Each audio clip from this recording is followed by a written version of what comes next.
Right, Razor, let's talk about, first of all, Liverpool's Champions League game last night, because that went pretty all right from a Newcastle United perspective, didn't it? Well, yeah, I mean, I'd like to know what you think about this, because I'm not sure whether the way Liverpool exited the Champions League last night is a good thing or a bad thing for Newcastle. Now, they were playing PSG, second leg of the last 16 tie. Liverpool had a 1-0 lead after the first leg last week. PSG 1-0 in 90 minutes, so it went to extra time, then all the way to penalties. Liverpool went out on penalties. They had 2 saved, Darwin Núñez and Curtis Jones. So beaten at Anfield. Now, probably, I think the general consensus would be the extra time. Liverpool a day on from Newcastle's last match before Wembley is perhaps not a bad thing. The Trent Alexander-Arnold went off injured. Ibrahima Konate went off with fatigue, the centre-back. I don't know, because it's a bad way to lose. Will it just fire them up even more? Because it's in Champions League's a competition now they can't win because they're out. So their options for winning trophies, they're going to win the Premier League. It's now just the League Cup as well, because they're not in the FA Cup. So, Steve, I'm not sure what you think of it. Was it good or bad for Newcastle? Does it even matter? That's another view to take, I suppose. Well, I think even if they'd won, obviously they'd have been delighted with that, but then they would have been looking at Newcastle and just sort of saying, right, here's another game, let's go.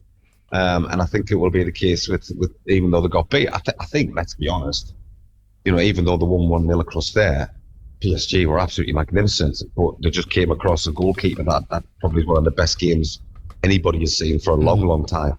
I think over the 2 legs, possibly PSG deserved to go through. Now, the high intensity that Liverpool have, I do like. I mean, Newcastle can do it as well.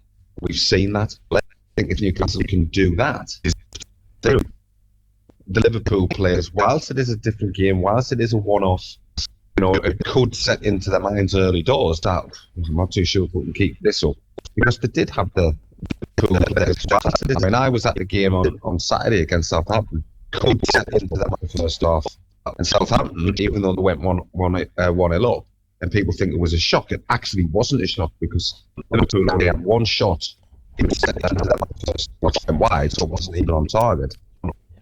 So dangerous on the counter-attack. Steve, I'm just going to break off from you because your line is going. Producer Dom is on the case. He's going to sort it out. But Razor, we'll continue the chat about Liverpool potentially being a little bit more vulnerable. What I noticed in the first 15-20 minutes of that game last night is you can get at Liverpool, but what Newcastle United don't have is what PSG have in Bradley Barcola and Kavicha Kvaratskhelia, which I'm very happy to have nailed the pronunciation on that. Yeah, very good effort.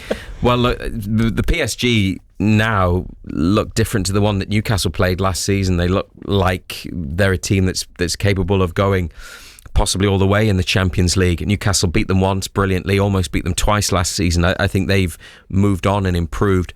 Many people would have said Liverpool are the best team in Europe based on the Champions League standings, the Premier League, and the way that they've gone about it this season under a new manager as well.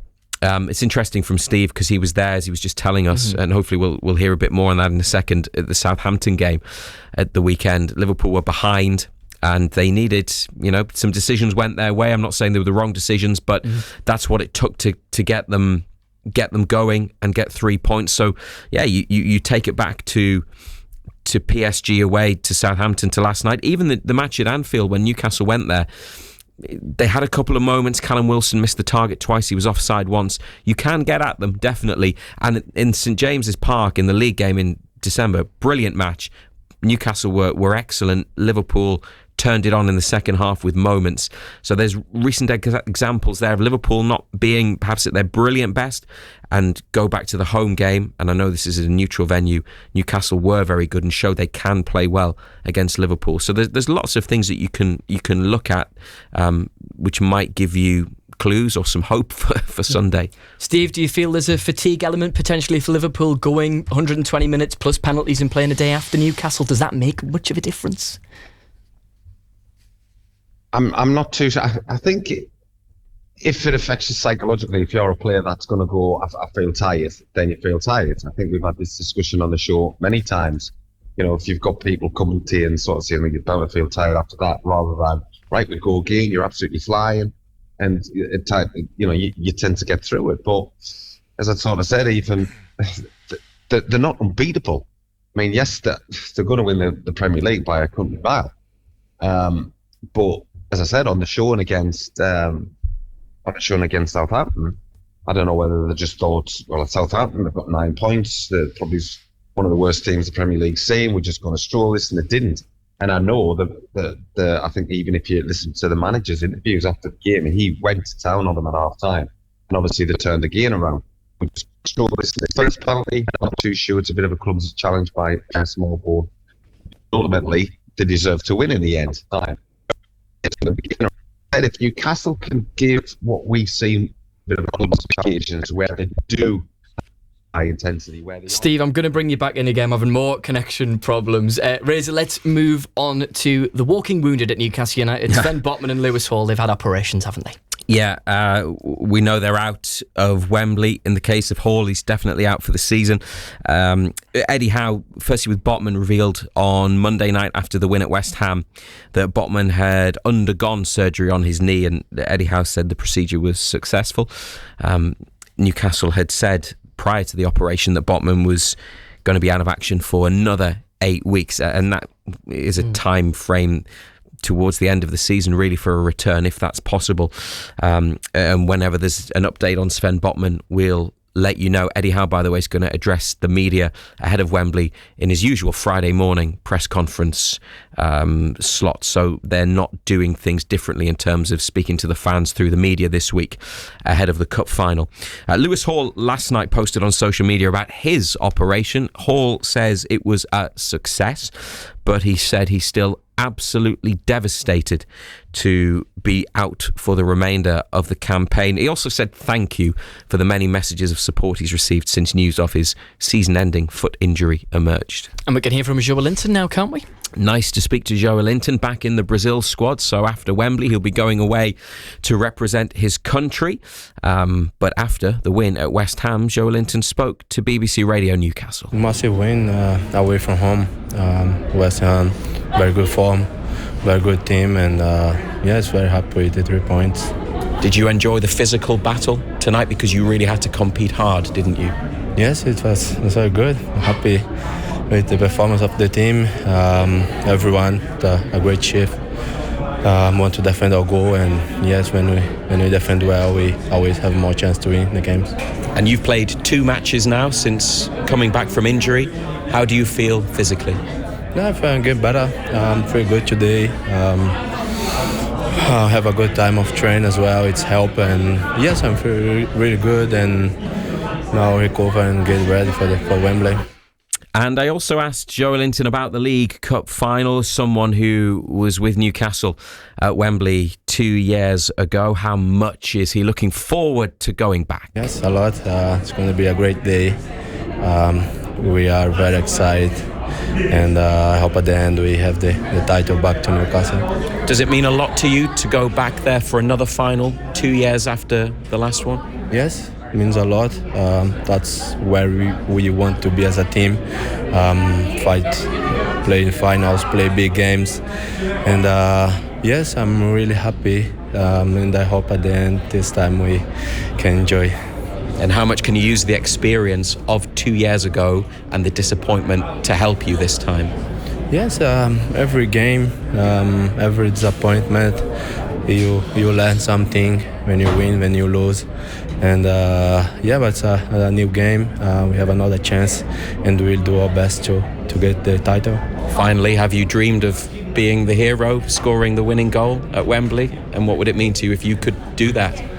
Yeah, I dream a lot since we play the semi-final and get the final. Dream, think on the game, and will mean a lot. But I'll be over the moon if someone scores and we win. For me, the most important is win the game and win the title. For me, that's the most important. And if I can score, it will be great. If not, I'm happy with the team win. Razor, of course, Joelinton experienced the agony of losing a cup final for Newcastle United. Do you think him and that contingency who were there 2 years ago, a lot of them still were in that squad, have learnt a lot from last time? Yeah, I think they definitely did. It was painful for everybody. Going into that match, there was belief that they would be better than Manchester United, because for much of that season they were. I know Man United pipped them to third at the end of the season, but Newcastle still had a great campaign, unbeaten against Man U in the league that year, and it just... The experience of Wembley 2 years ago, the match was the worst part, because I think for fans, the weekend, just being there, it was everything, and the game and the performance was a disappointment. The players felt that. Those who were there last time want to put it right. They have got some, even though they don't have a full squad available, who are new to it with Newcastle, who didn't have that disappointment. They go into it with a fresh view and a fresh look. But I do think those who were there, whether it's build-up, whether it's preparation, whether it's the match day itself, whatever it's psychologically or even physically in the training, maybe they will look to change things, because this time they have to perform, and they have to perform better. So players like Joe Linton will know that, but they've given themselves the opportunity to put it right. David in Durham's been in touch and is asking if Steve Howie is broadcasting underwater in a swimming pool. Steve, can you confirm? No, I wasn't. But apparently, after I'd mentioned it to my wife about the internet connection, she said that the internet apparently today has been absolutely shocking. Whatever you've done there, Steve, that's a million times better. So that's brilliant. Yeah, don't move for the next hour and a half. I'm not moving. I'm very static. A bit like when I was playing. Should we hear a little bit from Eddie Howe Yes, let's do it. Before we move on? Good to get Joe Linton's thoughts on Wembley. We're going to hear from Harvey Barnes on Total Sport tomorrow night. But now more from Eddie Howe, because now Newcastle have played West Ham, and this is what we were talking about at the start of tonight's Newcastle section a few minutes ago. All of the focus is on Wembley and what they have to do to be ready for it. I think we just have to do what we do, and that's focus on the details. The players are very diligent in every respect, and we're going to need the same again. Of course, they can have thoughts and dreams of what may happen in the game, positive thoughts, hopefully. And I'll certainly embrace that, but for me it's about getting the game plan right and making sure tactically we're ready. And speaking of Wembley, every Newcastle United fan is going to receive a free scarf courtesy of Sella. Yeah, the club revealed this today, and they say working alongside the War Flags Group, their club shirt sponsor Sella, have produced 32,000 black and white scarves for the final. So there's going to be one on every seat in the Newcastle United section at Wembley, and if you're going, that's for you when you get in to have on your seat. Pick it up when you arrive and obviously use it throughout the afternoon. Nice souvenir, a memento of the Cup final. It will read Carabao Cup Final 2025 on one side and Howay the Lads on the other. Newcastle say they hope it'll create an imposing black and white wall of support behind Eddie Howe and the players. I'm sure it will, and I'm sure they'd have had that anyway. Certainly the flag displays last time, particularly in the game when they were losing, and I think we all knew that they were going to lose, was that show of defiance and support was mightily impressive. We've no doubt it'll be the same again this time. This is the second time that there's been scarves donated by club sponsor Sella, because they produced 6,000 of them for last year's derby match in the FA Cup at the Stadium of Light. Anything else from a Magpies perspective, Fraser? Well, I just want to tell you that the under-21s were beaten in the semi-finals of the Northumberland Senior Cup last night, 3-0 away from home by Heaton Stannington. So Heaton Stan progressed. They go to the final against Morpeth Town at St James's Park. No date for that yet. And just another reminder about Wembley on Sunday. BBC Radio Newcastle live on Wembley Way from 10 on Sunday morning. If you are down there and you're going to be out and about early, come and see us. Matt Bailey, our breakfast show presenter, will be live on Wembley Way from 10, and then from 2 o'clock we'll be inside the stadium with our usual build-up and interviews and all the pre-match atmosphere from inside the ground ahead of commentary at 4:30 on BBC Radio Newcastle. And you can listen anywhere in the world through the BBC Sounds app to our coverage for the Newcastle United angle. Richie's here, and are you looking forward to Wembley, Richie? Good evening, Harry, Marco, Steve. How are you doing? All Hello, right? Richie. All good, all good. Yep, good man. Yes, I'm looking forward to it now since we're getting the West Ham game out of the way, I think. I mean, obviously you've just got to concentrate on the games that are in hand, really, and just take it game by game, don't you? So, yeah, I'm looking forward to it. Apart from, obviously, the couple of injuries that we've got, Steve isn't really... Well, sorry, the suspension of Anthony Gordon and Lewis Hall, who's out. It's a bit disappointing, but I think what you've got to look at it is we went away from home, we kept a clean sheet, Steve, and I think we've just got to just build on that, really. If we can get 60, 70 minutes with a clean sheet on Sunday, you know what I mean? Maybe with a goal up, and just sit back and take it for the last 20 minutes sort of thing. I'll be happy, really. I know it wasn't a great performance on Monday night, but like I said, it's a win, it's a clean sheet. You've just got to sort of build on it, Steve. Really,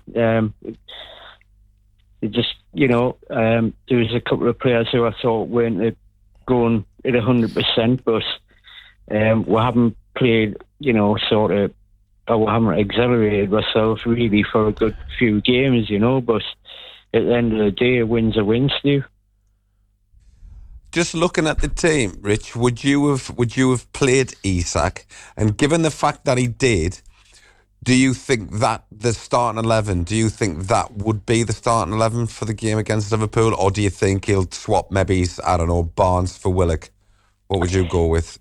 On the Isak question, Steve, I would have played Isak definitely. Just the only reason why I'm saying that, Callum Wilson's, he's had a few minutes under his belt since he came back from his injury, and he just hasn't looked really that sharp, Steve, has he? You know what I mean? I know, what they're saying is, the more games you play, you'll get up to match fitness and stuff, but I just think playing Isak probably was the right decision on Monday.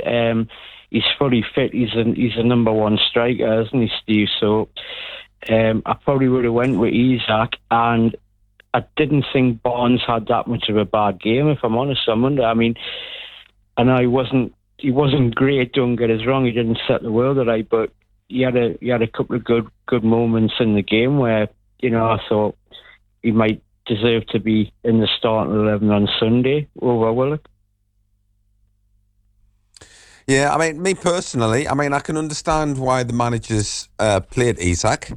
But I'd have been terrified every single time he went for a challenge or went for a sprint and stuff like that, because I'd have just thought, the last thing that Newcastle need is losing him, because then, you just haven't got any threat probably whatsoever.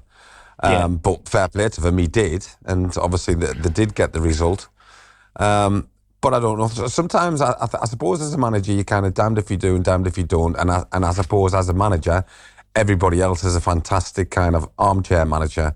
As I said, I probably wouldn't have played him, but then he has, and he's got the result. And I listened to his interview before and after, and you've got to say fair play. You got it spot on. And that's all we've got time for there. Richie, thanks very much for your call. Now listen, some breaking news this evening from Craig Hope, who's written an article for the Mail, a story about Newcastle's stadium.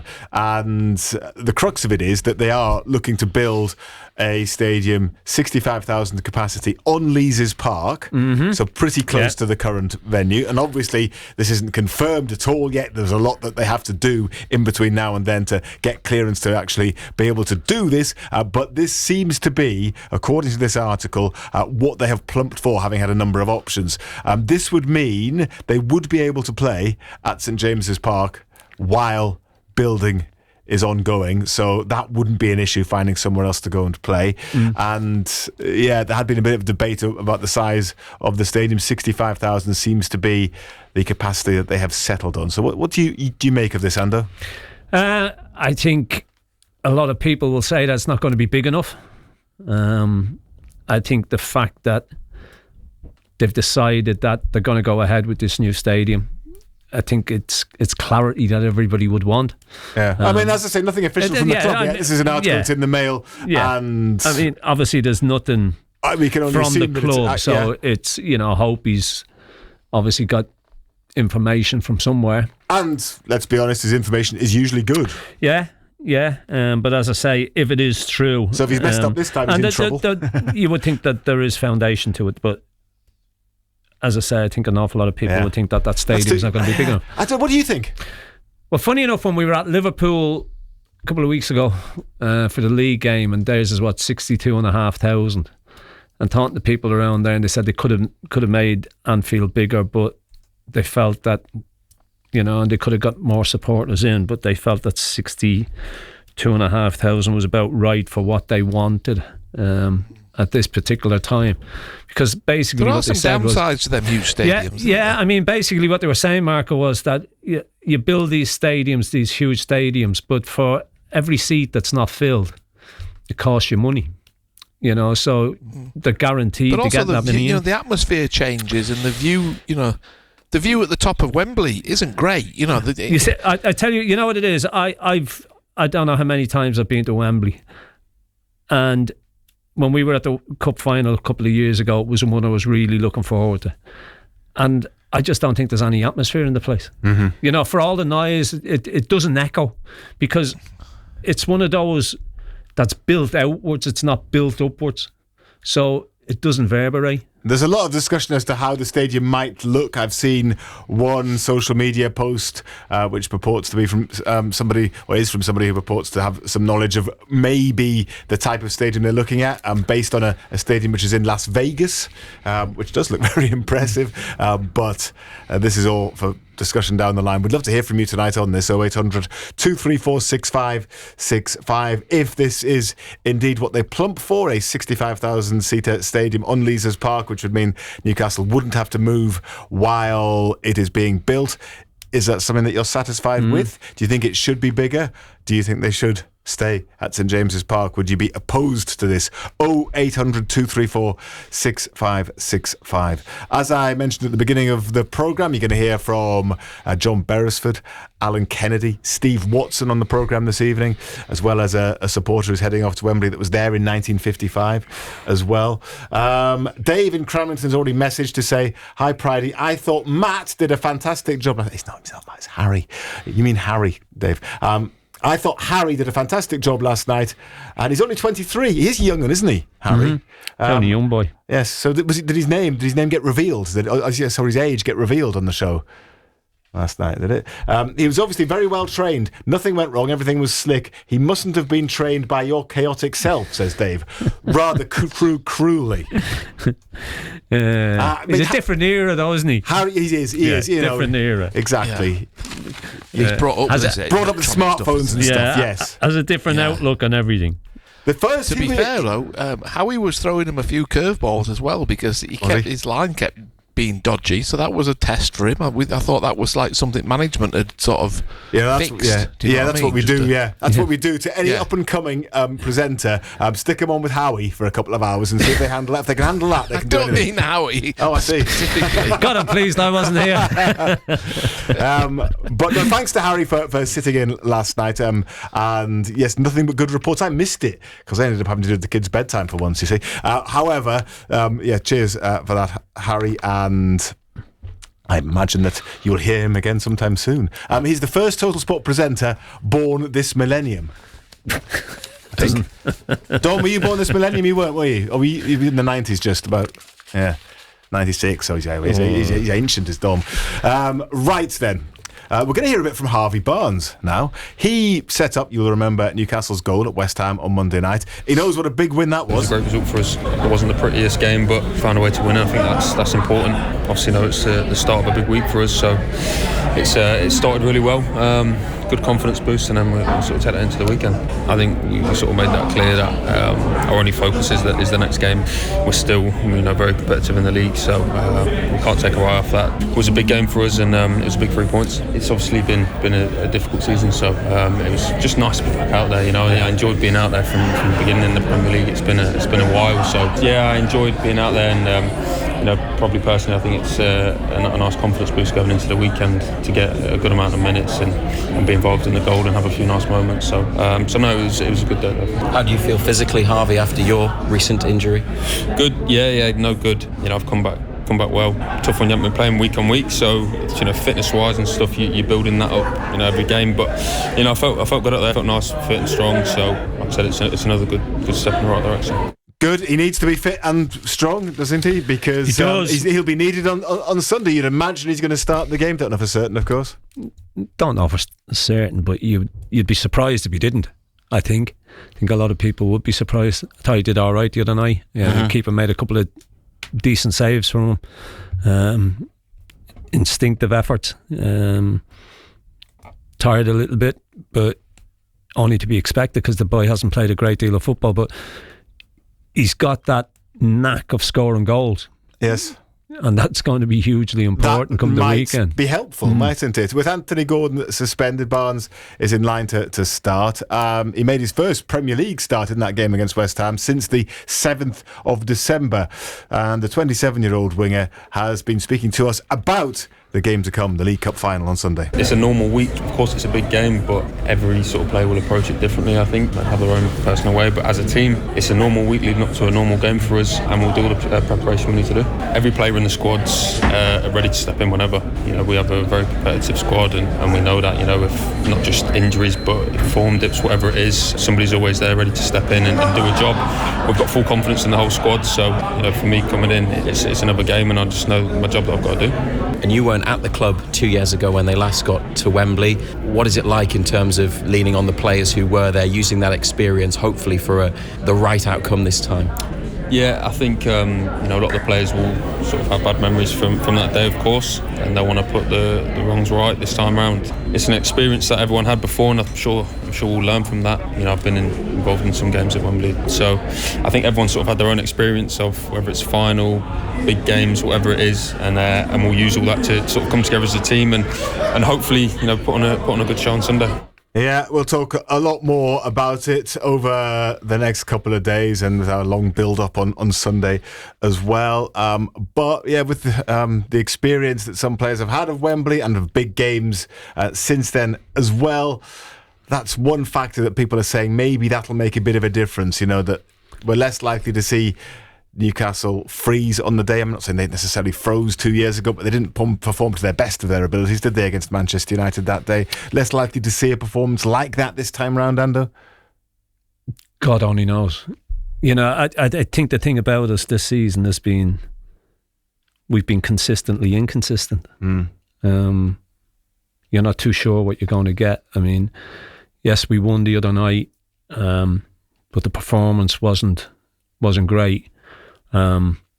Obviously Liverpool went to extra time and penalties and got beaten on penalties. You hope that that's taken a bit out of them, but they've still got plenty of time to recover. Cup finals they're strange, aren't they? You know, it's just about the team who turns up on the day and performs on the day. And in one-off games, anything can happen. Against Manchester United, we didn't perform great. Manchester United weren't great, but we weren't going into that game on the back of decent form either. So the answer to the question, Simon, I don't know, because as I say, you just don't know from game to game which Newcastle side is going to turn up. Tell you what you do know. You do know that you got what you wanted on Tuesday night. We were talking about maybe a 1-0 to PSG going to extra time, a penalty shootout as well.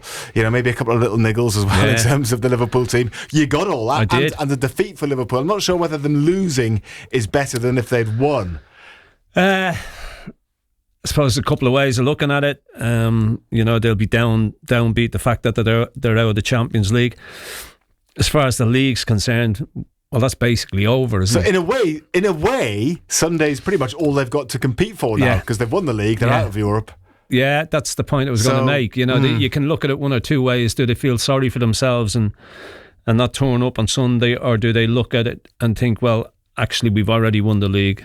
The League Cup's the only thing left that we can win as well. So, you know, it's it's a difficult one. It's a difficult one. I mean, they've got one or two injury problems as well, which is a help. But it's all on the day, isn't it? You know, that's all you can say. The last time we were there, we didn't perform and got beaten by, you would say, poor Manchester United side. Liverpool are the best side in the country. You know, whether people accept that or not, I think all you've got to do is look at the league table to tell you that. You know, what are we, 27 points or whatever it is behind them. So that tells you they're a good side. But on our day, we can compete with anybody. We can give anybody a game. But it's all about the Newcastle side that turns up on the afternoon. And let's hope it's the Newcastle side that we want it to be. Most definitely. Some information from Wembley ahead of the League Cup final. General admission to the stadium will be available from 2:30. Doors for hospitality, though, if you're in there, lucky for you, they open 1 hour earlier at 1:30. There will be, as you would expect, multiple ticket checks and security searches on Sunday, including on the perimeter of the stadium and near the turnstiles as well. So they are advising you to arrive around 90 minutes before kick-off. I'm sure you'll want to sample some of the atmosphere around the ground quite early anyway. Both teams will have dedicated fan zones as well. The Newcastle one is on the west side of the stadium at Arena Square, and that will be accessible from 10 in the morning if you fancy making a very early start. It will stop serving alcohol and food an hour before kick-off, and you need a valid stadium ticket to enter the fan zone. So if you're just heading down there anyway, you won't be able to get into the fan zone unless you're actually going into the game. We will be live on Wembley Way here on BBC Radio Newcastle from 10 o'clock with Matt Bailey on Sunday morning. So we're starting nice and early just to give you a flavour of the whole day, not just the match. It's a massive occasion. We're all over it here on BBC Radio Newcastle. So Matt will be there. If you're at the ground early, go and find him. Go and have a chat. He'll want to speak to as many fans as possible.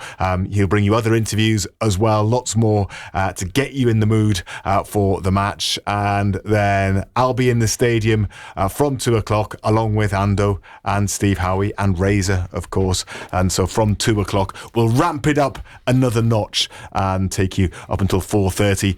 That's when the kickoff is. Then there's a small match of the match. We'll see what happens there.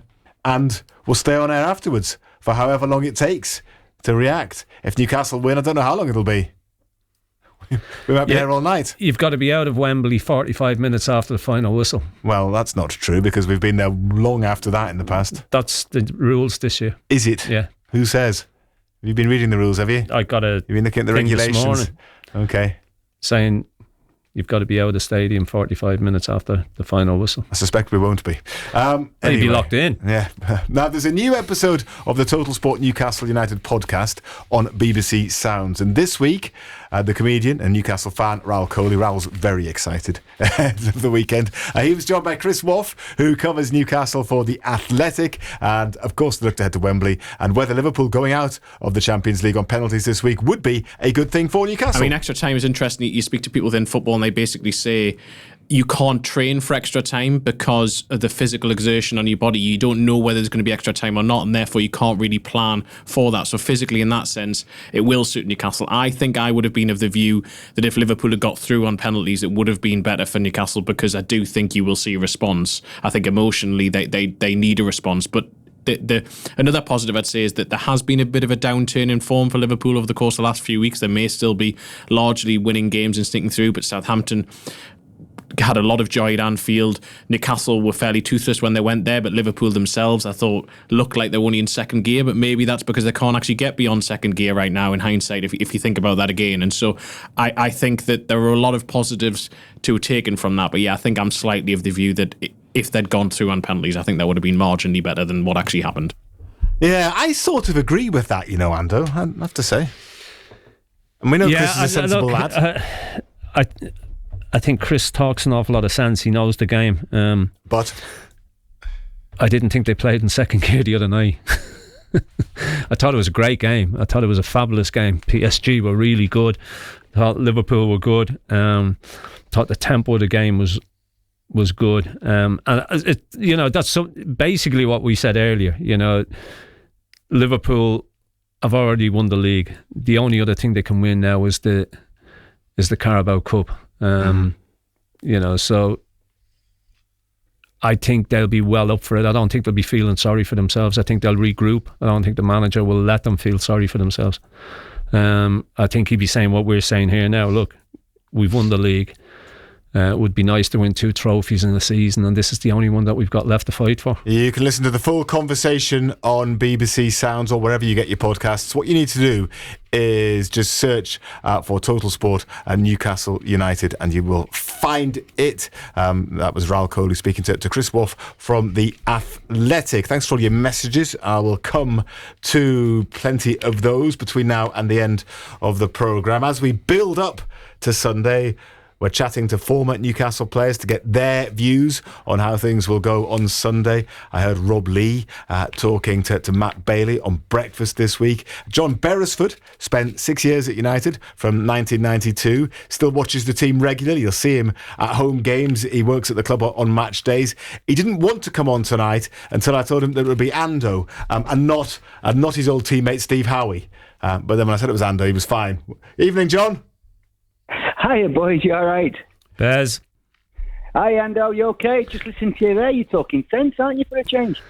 Well, when me and you get together, there's usually not much sense spoken anyway. So this conversation's going to be interesting, isn't it? We shall see how it goes.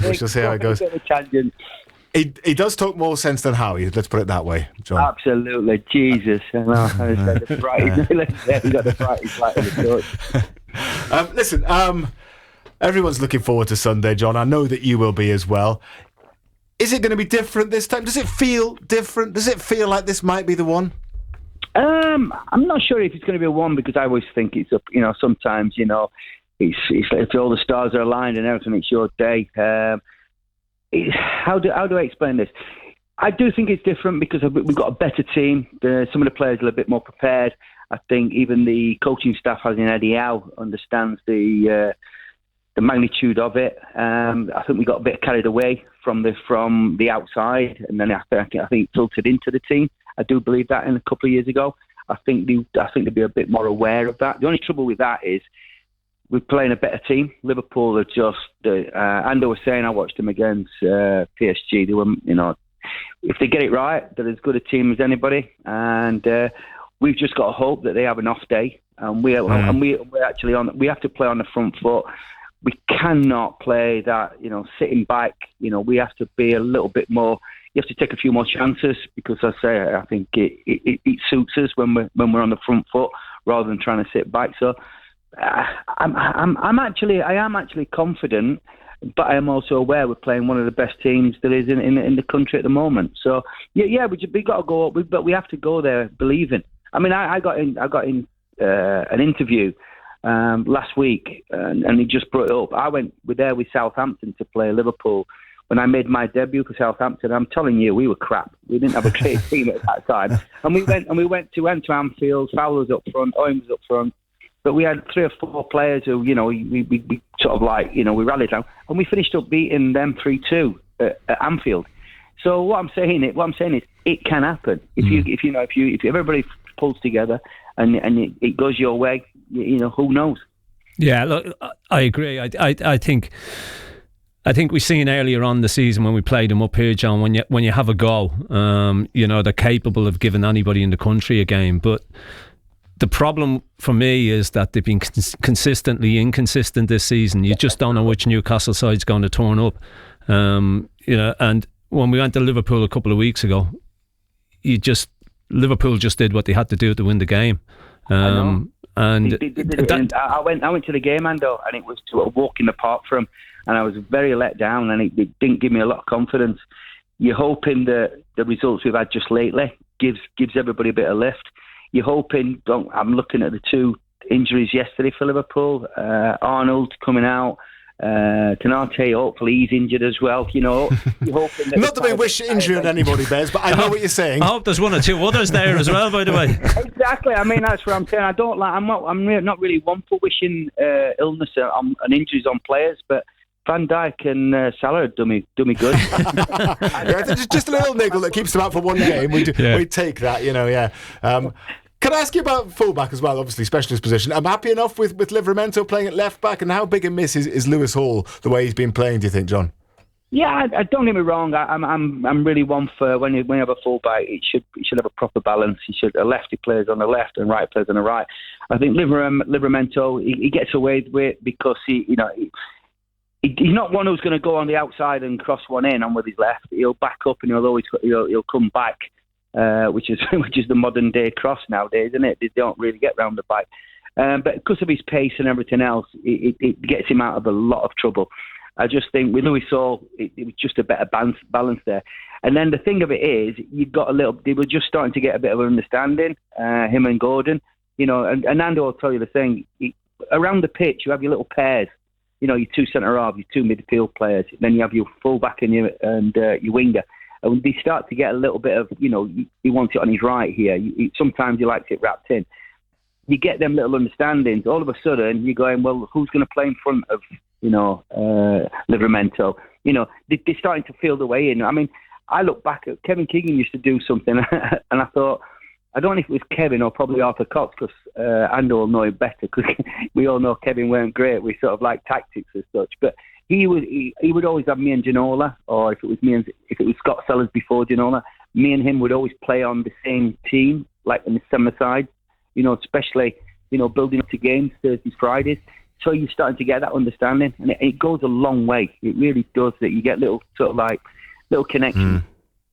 Do you think it could go to penalties, John? Because we saw Liverpool on Tuesday. I mean, you've been involved in an important penalty shootout against Liverpool when you were at Portsmouth, weren't you? Do you know what? If you said to me now, would you take penalties? I'd snap your hand off.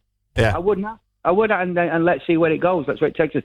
They're coming off a bit of a bad result, so I think they wouldn't be going into it as confident as you would expect. But yeah, I think there's going to be a lot of twists and turns. There is going to be goals. I do believe that. And I say, I just hope we turn up, we put a performance in, we get the run of the green, and hopefully referee has a nightmare in our favour, and VAR gets it wrong for us. It's all them. You need them things, because we're all the same. We've been watching Newcastle enough now, and we're just desperate for this win, and we've got a fantastic chance, and that's what you've got to believe in. You've got to go there with, the belief of not going there just thinking, oh well, this is all right. No, go there. Let's have a right good go, and I think everybody will be happy if you go with that kind of mentality. John, thank you very much indeed. I know you've got a busy night this evening, so thanks for taking the time to speak to us. Are you already down there to acclimatise, eh? Do you know what? I'm not. I'm actually in North East tonight. I've got a little gig in Dunstan, but I'm making my way down at weekend, Ando. So hopefully I'll be catching up with you. So I'll be around about. I'm supposed to be on working duties, but I've got a funny feeling. I've seen those working duties. Yeah.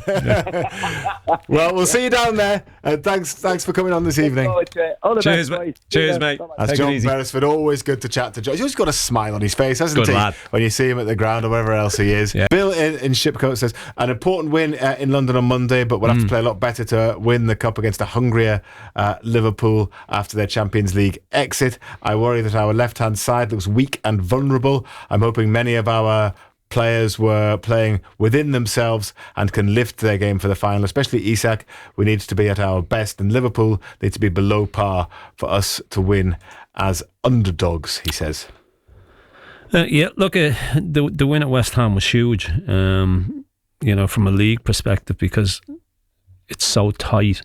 The performance wasn't great. I think we're going to have to be a lot better at Wembley on Sunday. And look, you just worry what Newcastle side turns up. If the Newcastle side that drew with Liverpool up here in the league turns up, they've got a hell of a chance. And I think if that side does turn up, I think it'll be a hell of a spectacle. It'll be a hell of a game. But yeah, I think we need to be at our very best. And talking about the stadium, the reports tonight that they are going to go for a stadium on Leazes Park with a capacity of 65,000, wasn't it? And Davidson Gosford says, if that information is correct about the new stadium, well, I just hope I'm still here when it's completed, because I'm 74 now, says David. Well, yes, David. Why wouldn't you be? I have every confidence that you will be, and you can be present in that first game there. Thanks for all the messages. Newcastle and Liverpool have met at Wembley before, of course, in 1974. Liverpool hit 3 without reply past the Magpies. That was the FA Cup final. Highway, Liverpool showing the party pieces. He wasn't offside. Smith. Yes! Keegan second. And Newcastle were undressed. They were absolutely stripped naked. The ball knocked about. Highway to Smith. Appeal for offside. Not given. The low, hard cross, so difficult, and Keegan with an empty net. Steve Highway got the other one. Keegan You see, if scoring VAR twice. had been involved, that would have been disallowed. Indeed, so maybe on Sunday, yes. There would have been a 12-minute. There'll be revenge. The commentator said, yes, Newcastle stripped naked, he said. I would imagine there might be people doing that if Newcastle win as well, but let's hope not. You'll get hoyed out at best.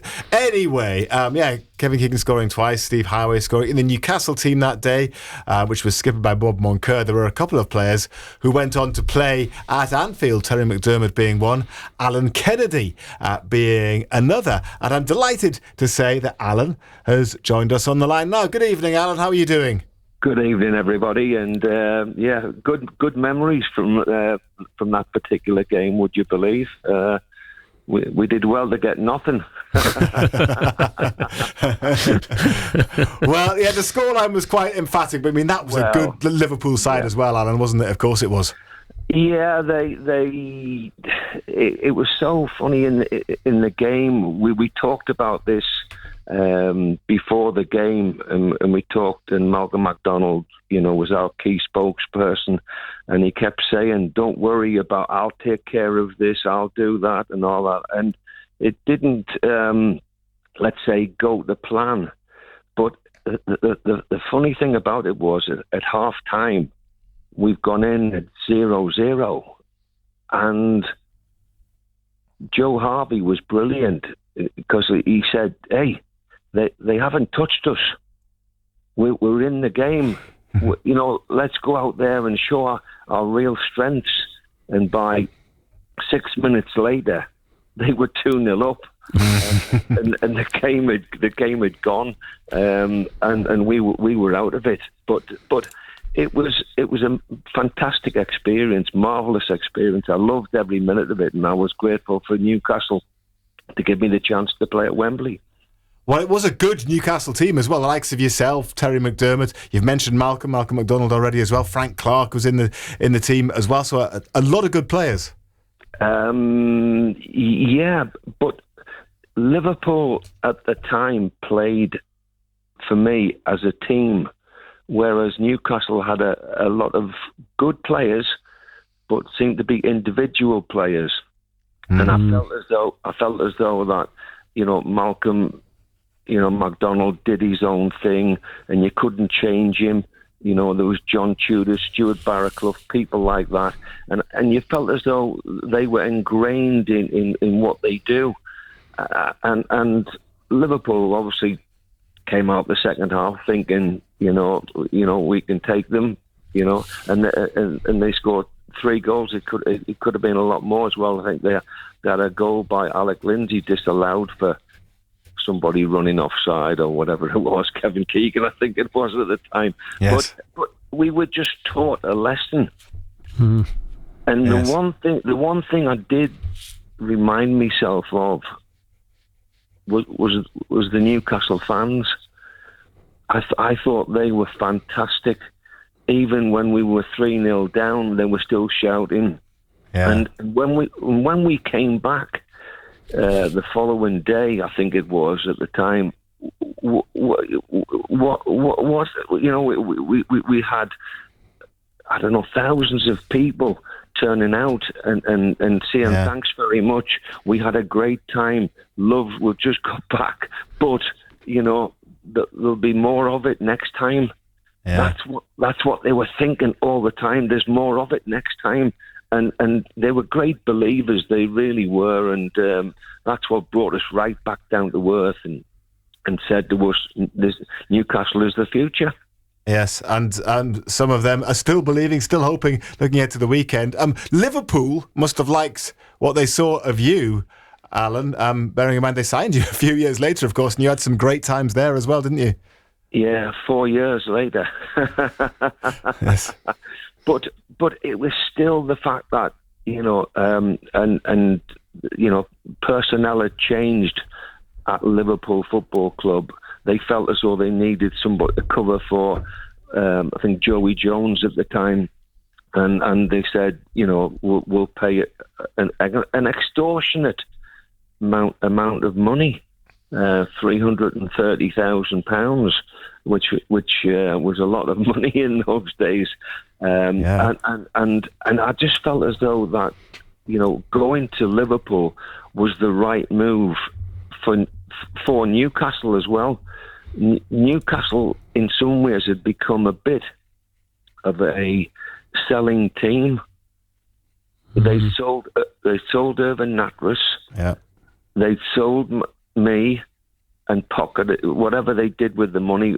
Who knows? I honestly don't know. But I just felt as though that they were getting rid of their better players and their younger players and getting other players in at a much lesser price.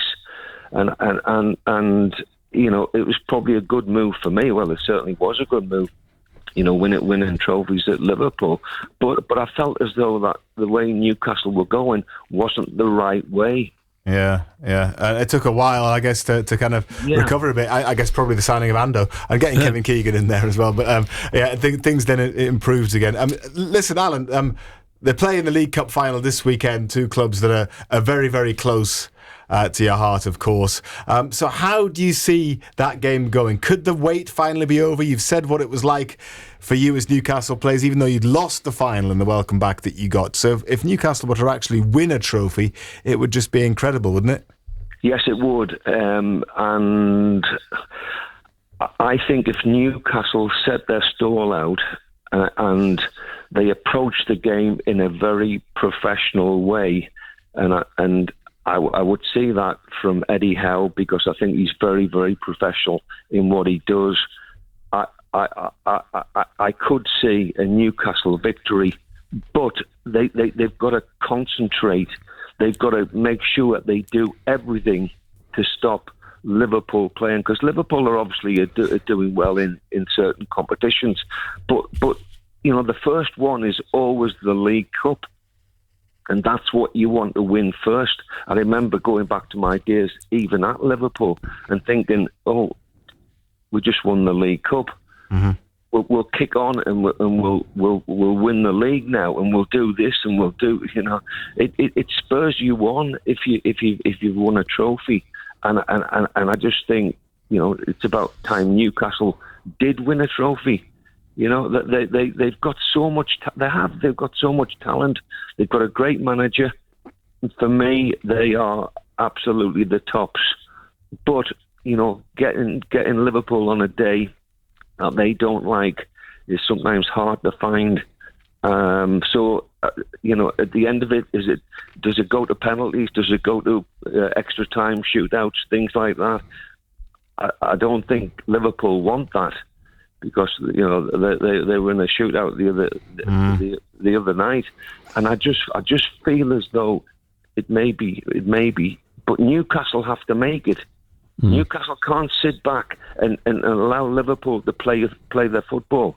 They've got to get at them. They've got to make sure that they don't give Liverpool a chance, and if they do that, they've got a chance of winning.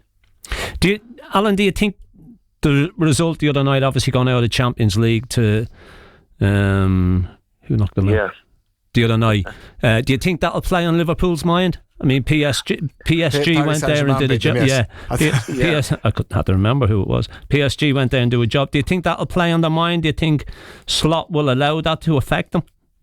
I think the manager is very good at Liverpool as he is at Newcastle, and I just think he wouldn't allow it to be affected.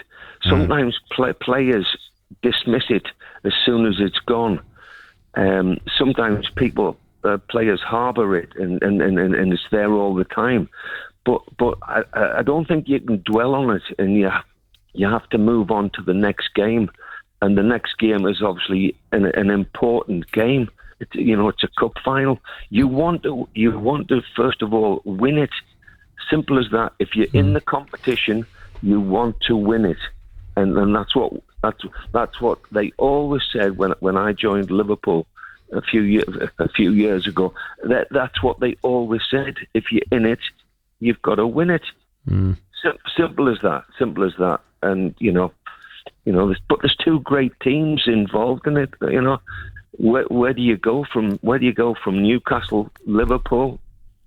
where do you go from there? It could be a fantastic day, a fantastic occasion. Alan, it's been great talking to you, hearing your memories of 74 and Thank also you. your thoughts ahead of Sunday. Thanks ever so much for taking some time out Take to care, speak everybody. to us. Cheers, Alan. Thank you. Alan Kennedy, formerly of Newcastle United, then Liverpool. He also spent time at Sunderland towards the end of his career as well. Just before, Marco, you joined, actually, wasn't it? So he was signed by Laurie McMenemy, I think, and played in the second division with Sunderland, but then he'd gone by the time you joined. Yeah, just before, but a lot of stories about, nice things said about him when I did go to Good the club. player. Yeah, he was an excellent player, wasn't he? He won a heck of a lot with Liverpool, didn't he? Yeah. Thanks to everyone who sent messages this evening. This one is from Chris, who's in Hendon. If Sunday is a big game, why did you say a small matter of earlier when you were talking about it? Well, it's a kind of figure of speech, isn't it? It's ironic. Yeah, I mean, Harry wouldn't have said that, but no, he wouldn't. Well, yes, Chris in Hendon goes on to say, you then said, I have to say, after you said something else, which is another stupid saying. You'll be saying, to be fair, and I'm not going to lie next. Please bring back Harry. Thanks, Chris. He does say great show, lads, at the end, though. I mean, I bet you're wishing you had taken tonight off as well. No, because then it would have been Harry again, then it would have been even worse. Don't leave the door open, Price. That's why I tried to play every week. Don't give anyone else a chance. Keep your foot in the door. Billy in Jarrow, when is Harry on again? Get off, Billy. No idea. He's not. This one is from Simon in South Shields, thankfully changing the topic. I loved Ando's dance on MC Tazo's video. I didn't know you danced on it, Ando. I didn't know I danced either. Well, Simon thinks you danced. Did I? Oh, well. Apparently so, yes. Oh, well. Unless I haven't even seen it. Unless it was a still picture which somebody animated or something, I don't know. Well, news to me. So, anyway, good effort. This message is a cheery one. Newcastle got absolutely schooled at Anfield. Never laid a glove on them all game. It's going to be the same at Wembley. No name on that one. Yeah, I think Liverpool on the night did what they had to do to win the game, and they won it comfortably. But cup finals are different, aren't they? Well, I'm hoping they're different. I wonder if the people who work on security at the Co-op in Ellington are listening. Tell you why. Lee in Ellington has messaged to say, evening lads, I'm black and white through and through. I actually can't see though how we can beat Liverpool. Our defence has no pace and our midfield is out of sorts, he thinks. With all the injuries, I actually just can't see how we can win. And I would show my bottom in Ellington Co-op window if we win. Hence the heads up for security. We'll arrange that. Well, I don't know that we could. Why not? Really? Well, we don't really want to encourage someone exposing themselves in a shop window, do we, Ando? Can we not arrange it? You're on your own if you're going to try and arrange that. I bet you Harry would arrange it. I tell you what, if he wore some I don't know, some jaunty underpants. Budgie snugglers. Yes. that might work, Lee. But even then, I'm not so sure the people at the Co-op in Ellington would be necessarily up for that. They might be up for a laugh. You never know. So we'll look into this, Lee. You might have said something that you could subsequently go on to regret. Jonathan's a Newcastle fan, and he is next on the line. Evening, Jonathan. How are you doing? Welcome to the programme. You all right, Paddy? All good, Jonathan. You must be getting nervous by Jonathan, now. you all right? I'm not always getting nervous, is this? I'm not nervous. Probably just expecting the worst and hoping for the best. Did you hear the message I read out? Lee in Ellington said he would bear his behind in the Co-op in Ellington if Newcastle win. I mean, I'm not going to get you to say what you would do because you've already done that by saying you did the Great North Run if Newcastle won by 2 goals at Arsenal in the first leg of the semi, which they did. So bringing that one up again. So I'm not going to. I mean, so you don't have to put your neck on the line for this one at all. No. What do you want us to do if we win the cup final then? Nothing. It's fine. Just run the Great North Run. Just, that's happening though, isn't it? Yeah.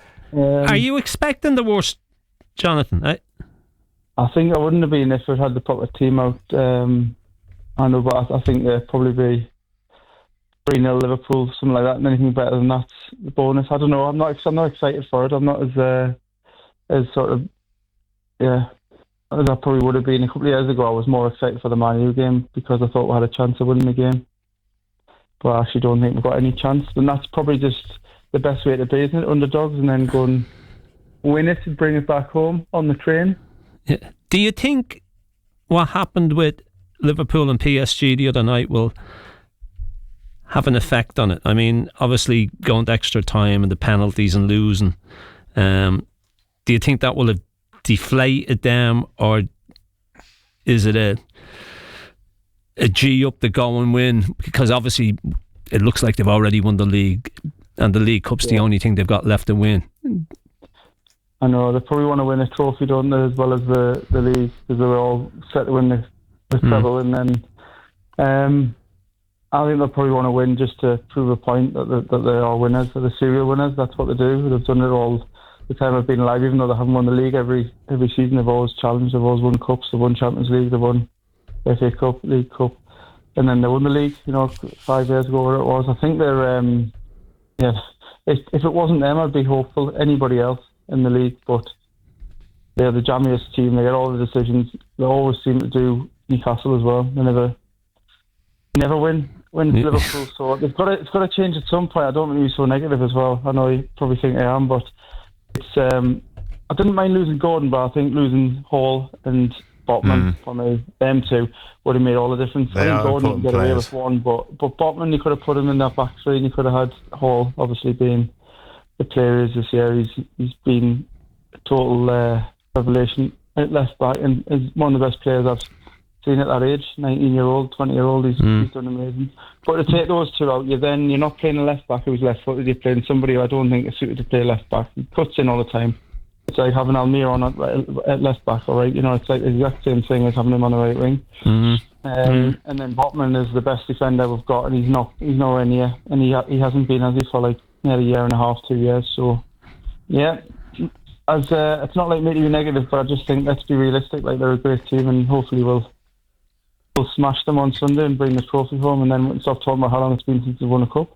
Cheers, Jonathan. You've just cheered us up no end. You know that? You really cheered us up. He's a realist. He's a realist. But look, I understand the point that you're making about Liverpool and the record that they've got over us, but what a better place to end that hoodoo. You couldn't think of a better place to end it, could you, than a Wembley Cup final?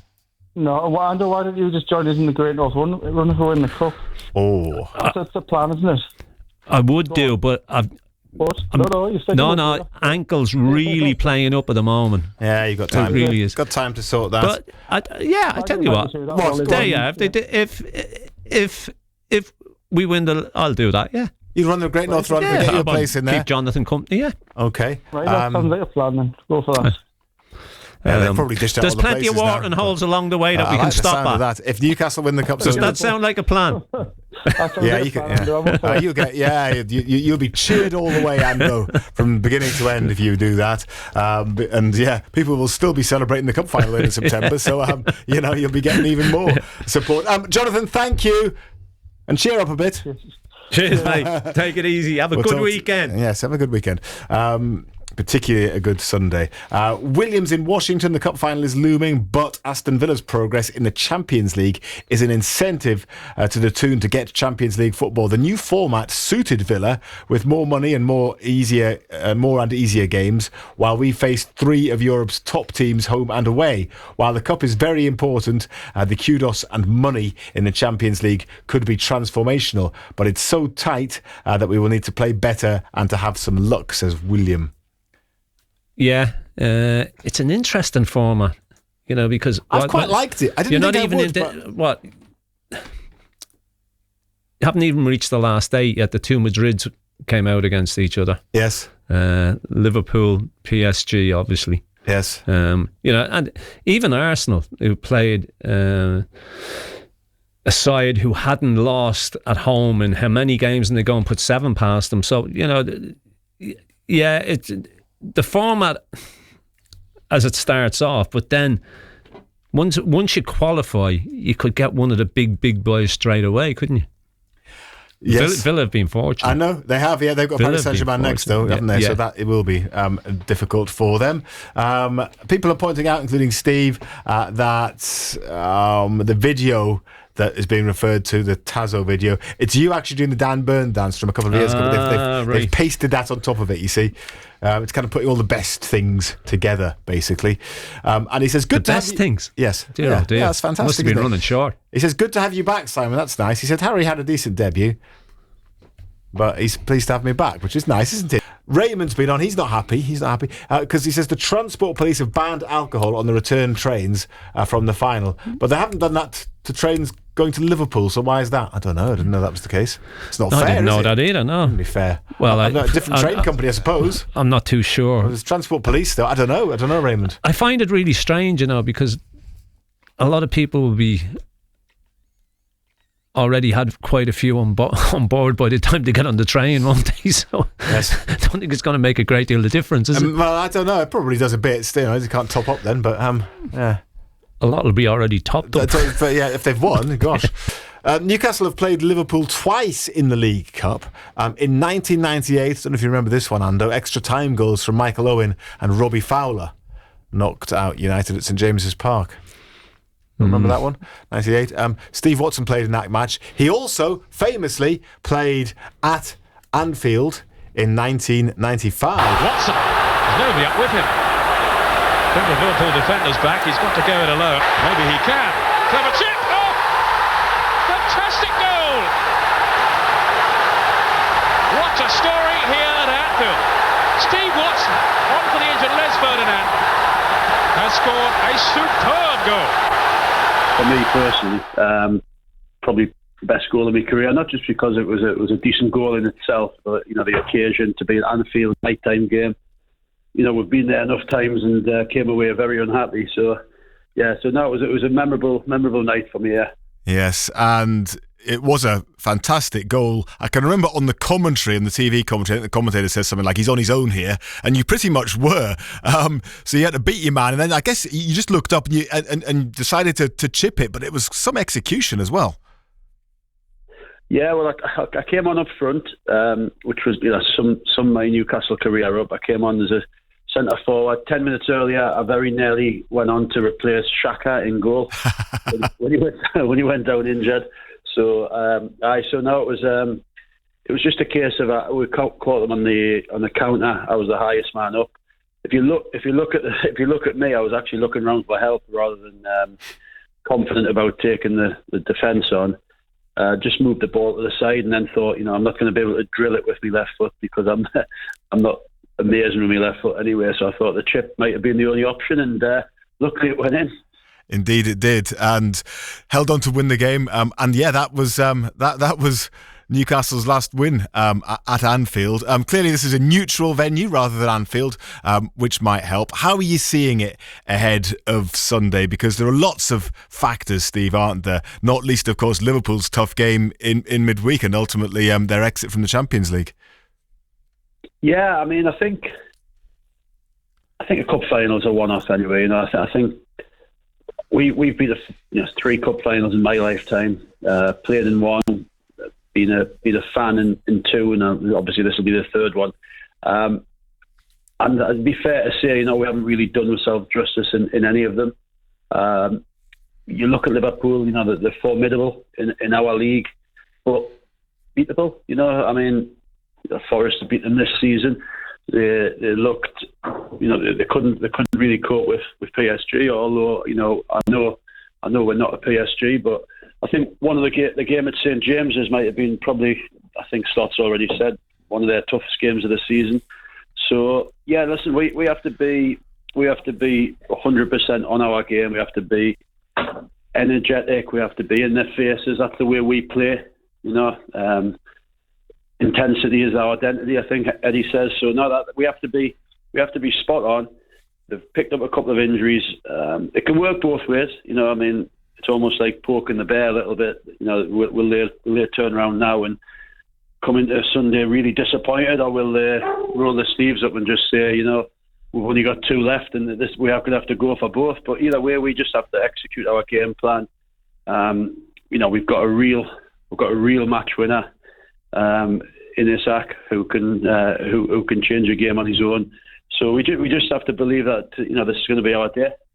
the finals that you mentioned, 98 and 99, up against a good team, a very good team on each occasion, the team that ultimately won the league. I think the double in Arsenal's case, the treble in Manchester United's case. The last League Cup final 2 seasons ago against Manchester United. Again, a decent Manchester United side, I guess. I think there was probably a bit more disappointment then, though, because people felt that Newcastle didn't quite perform to the level that they could have done on the day. Do you think, though, that bearing in mind a lot of players who were involved then are still involved, that will actually help them in order to get it right this time? I'm hoping so. Yeah, I think that's a good theory. I think the novelty for a lot of those players, playing for Newcastle at Wembley, the hype that goes around it, the expectation and the hope, that's out of the way now. I think team-wise, I think that was probably our best chance of the 4. But as the FA Cup is littered with what people call surprises. So there's nothing to say that we, one of the best Liverpool sides you'll ever see. Got to beat off Wimbledon in an FA Cup final. So cup finals are there for that reason. And on any given day, teams can get turned over. So I think the whole mentality, without even subconsciously sort of thinking about it too much, I think it'll be calmer. It'll be more business-like. It'll be more focused. It'll be less of a novelty. So I think all that will work in our favour. And as well as anybody, as you say, you've watched a couple of finals as a fan as well as playing in one. Just what it would mean to the Newcastle supporters to finally win a trophy. I mean, it would be the first domestic trophy since 1955, which is a heck of a long time. So the whole place would go nuts for weeks, wouldn't it? It's amazing how many times you get reminded of that, isn't it? When we get into a semi or a final. And it sounds crazy considering the amount of really good sides we've had in that time. We've had some bang average sides as well, but we've had some very, very good sides, and this is a very, very good side. So yeah, I mean, listen, that curse has got to break sometime. I speak about it all the time. I still think about not having a Premier League medal in the house, virtually every week. So, and that's years and years ago. So, it never goes. But, it will happen. It will happen one day, and let's hope it happens this Sunday. Steve, thank you very much indeed for joining us. How's life at Darlington at the moment for you? Yeah, it's good. We had a really good sort of impact when we got there last season. We've had a relatively positive season this season, as in we're improving. So that's all we can do. We can try and improve it. We're not far away from where we want to be. We're not a million miles away from edging in and around the playoffs. That's got to be our goal. So before I start thinking about the final, I'm thinking about Peterborough Sports away. Before then, and then obviously after that, hopefully we can take 3 points to make the weekend perfect and get that elusive cup win. Yeah, good luck. Let's hope for the double. And thanks very much, Steve. That's brilliant. Cheers, Sam. Thanks, pal. That's great. Thanks a lot, Steve. Take care, mate. There we go. That was Steve Watson, who I spoke to earlier today. Great to have him on the show. And do you remember that goal that he scored? Everyone talks about that, doesn't they? Yeah, I do. As I say, with his left foot, his swinger, it just loops straight up in the air, straight over the top of the keeper. Good goal. One of them on Sunday would do nicely from anybody. From anybody. You don't care who hits it. No, I mean, yeah, as Steve said there, he was about to be brought on 10 minutes earlier to go in goal. So he was always Mr. Versatile, wasn't he? Could play anywhere, yeah. Yes.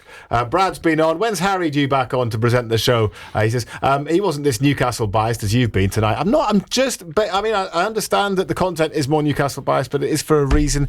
We do this. I mean, Sunderland might be in the playoff final. You will find then, Brad, if that is the case, that there will be... I'm not coming in. Equal bias. Yes, you are. Marco's turned up for the show, so you will as well. Marco's gone.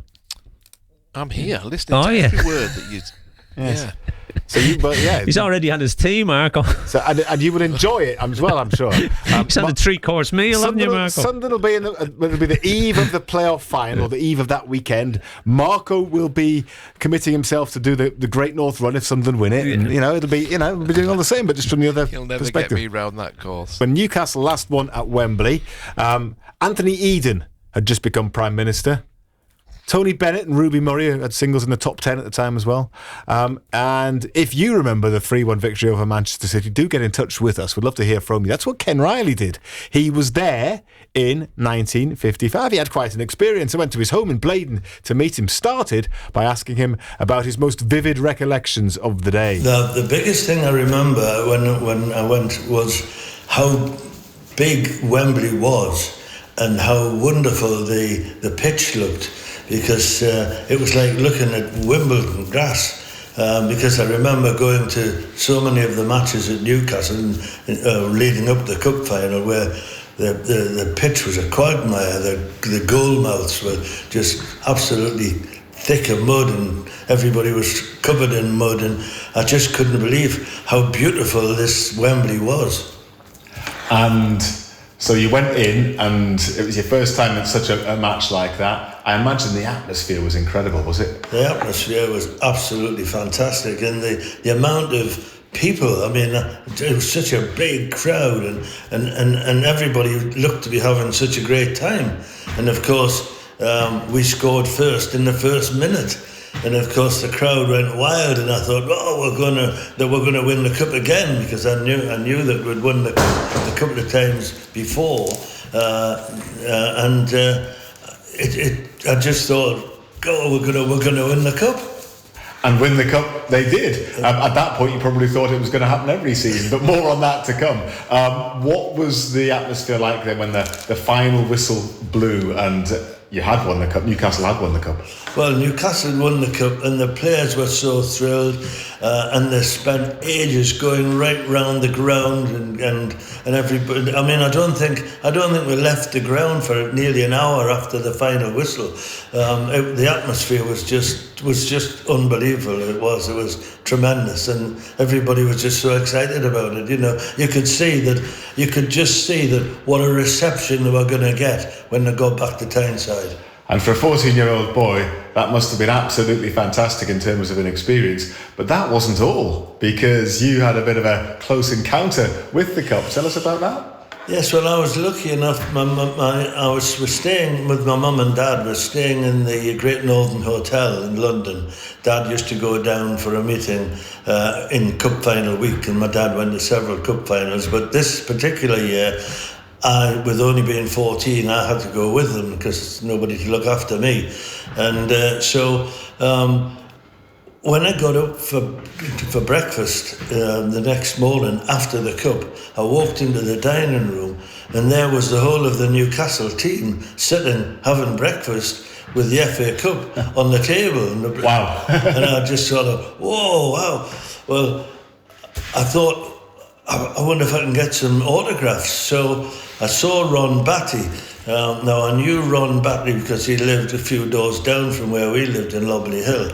I mean, I don't suppose he knew me, but I was able to go to him and say, Ron, could I get some autographs? And he said, yeah, have you got an autograph book? Well, I didn't have that. So he said, well, grab a menu. So I grabbed the breakfast menu, and I went round with the menu, and everybody signed my autograph. So I've got nearly the full team signatures on the back of the Great North breakfast menu. Yeah, I can see that now. It looks absolutely fantastic. So all the names, they're very clear as well. They're much better, these autographs, than autographs now, which you can't really read. So I can see Bob Stoke over there, Jackie Milburn. So absolutely fantastic piece of memorabilia to have. And yeah, you got to look after the FA Cup for a short while as well. Yes, when I got round the table where Jimmy Schooler was sitting, Jimmy Schooler had the FA Cup in front of him. And he said, come on, sons, he said, sit down here and will you look after this cup while I go to the toilet? And I sat and I had a hold of the FA Cup, and I didn't know what to do. I was looking around thinking, well, how do I get out of this now? You know, there was, obviously nobody had a camera in those days, so I just sat there mesmerised until Bob Stoker until Jimmy came back, and my dad dragged me out of the room. I bet when you were 14 and you saw the FA Cup being lifted then, you probably thought, well, I'm going to have a lifetime of watching Newcastle have these fabulous days. But apart from the Fairs Cup, which was a few years later. There hasn't been anything else, which is extraordinary, really, isn't it? No, I've had a lifetime of watching Newcastle United. I've had a lifetime of going to several semi-finals, finals. Unfortunately, I've never seen them win another cup. No. So, next question is the obvious one. Will that change on Sunday? What do you think is going to happen? Well, I certainly hope so, because I was at the semi-final when they beat Arsenal, and the atmosphere, the crowd, they were just behind the team, and the team certainly spurred their performance on the crowd. I mean, you know, to hear the Geordie humour of singing "Me Ma," and singing "It Must Be the Ball." Yes, Mikel Arteta, complaining about the ball, wasn't he, in the first game? Yeah, if we can get that atmosphere going in Wembley and get behind the team, and if Isaac gets his boots on like he had at that game and gets the goals coming our way, I'm very excited. I'm sure we're going to win a cup this time. So he was great. Story. Yeah, he was brilliant, was Ken. Yeah. So yes, well into his 80s now, 84 now, but he was there at the age of 14, 70 years ago. Sat there looking after the.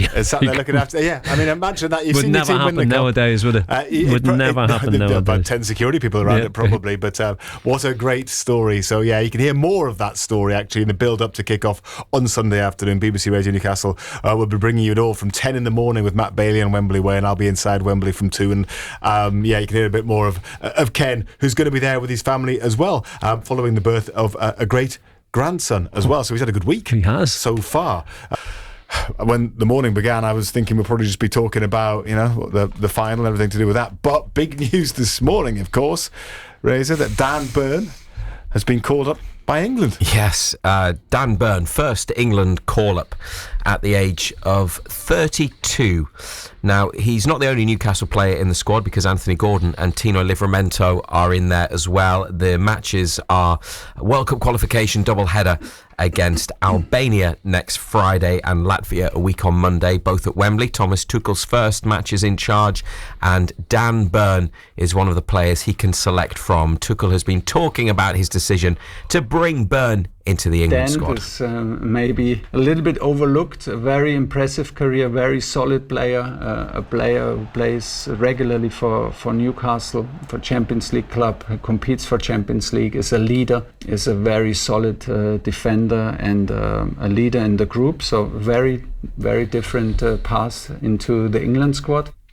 I remember before the World Cup in 2022, there were rumours that he might be in line for a call-up, or he might have been part of the bigger group of players that had been, I suppose, shortlisted when there's about 50 of them. But in the initial group that would have been selected from, but it didn't happen for him. It's happened now. Dan Burn is in the England squad, and Eddie Howe is delighted. Yeah, so pleased. I think it's an unbelievable story. It's one that a lot of people should take inspiration from, really. Dan's had to do it the absolute hard way. Yeah, as you say, non-league, disappointments, setbacks, but he's never lost his belief in himself, and the rise that he's had from where he started to now where he is really inspiring. I'm so pleased for him. He's the model professional. He's the person here probably that people look up to and take inspiration from every day, and he fully deserves it. Yeah, non-league to the Champions League, and now potentially an England cap or more as well for Dan Burn. And as Eddie Howe mentioned there, he is a popular figure in the Newcastle United dressing room and around the club, and his teammates are thrilled for him, including Alexander Isak. Very well deserved. He's probably the hardest worker in the team, and yeah, he put a lot of effort into this, and I think he's really shown this season once again what a great player he is and how important he is for the team. So it's nice to see that he get rewarded as well. And here's Dan Burn's Newcastle captain, Bruno. Very deserves. What a guy, what a player. Very happy for him. Delighted for him. I think no one deserves this more for him. He works hard every day. It's tough to see Dan Burn miss a training session. So, yeah, I have no words. What a guy. He deserves it. You'll hear more from both Bruno and Isak later in the programme. Ando, your views on Dan Burn being called up? I mean, regardless of ability, it couldn't happen to a nicer bloke and a bloke who kind of feels like it deserves it more. It's a great story, isn't it? You know, to come from where he came from, non-league, worked his way through the leagues, got the move here, and yeah, fair play. You know, I have to admit, I didn't see it coming.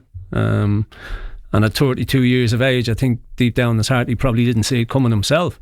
But I mean, what a few days it could be for him. Imagine if Newcastle win on Sunday and then he makes his England debut a few days later.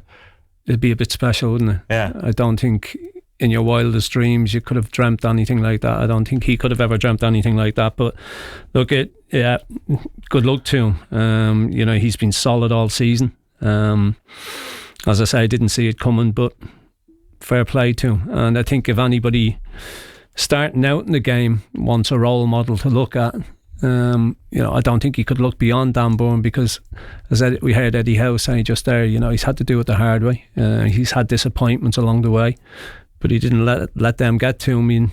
He came back fighting, and he ended up at the top. And yeah, as I say, it's a great story.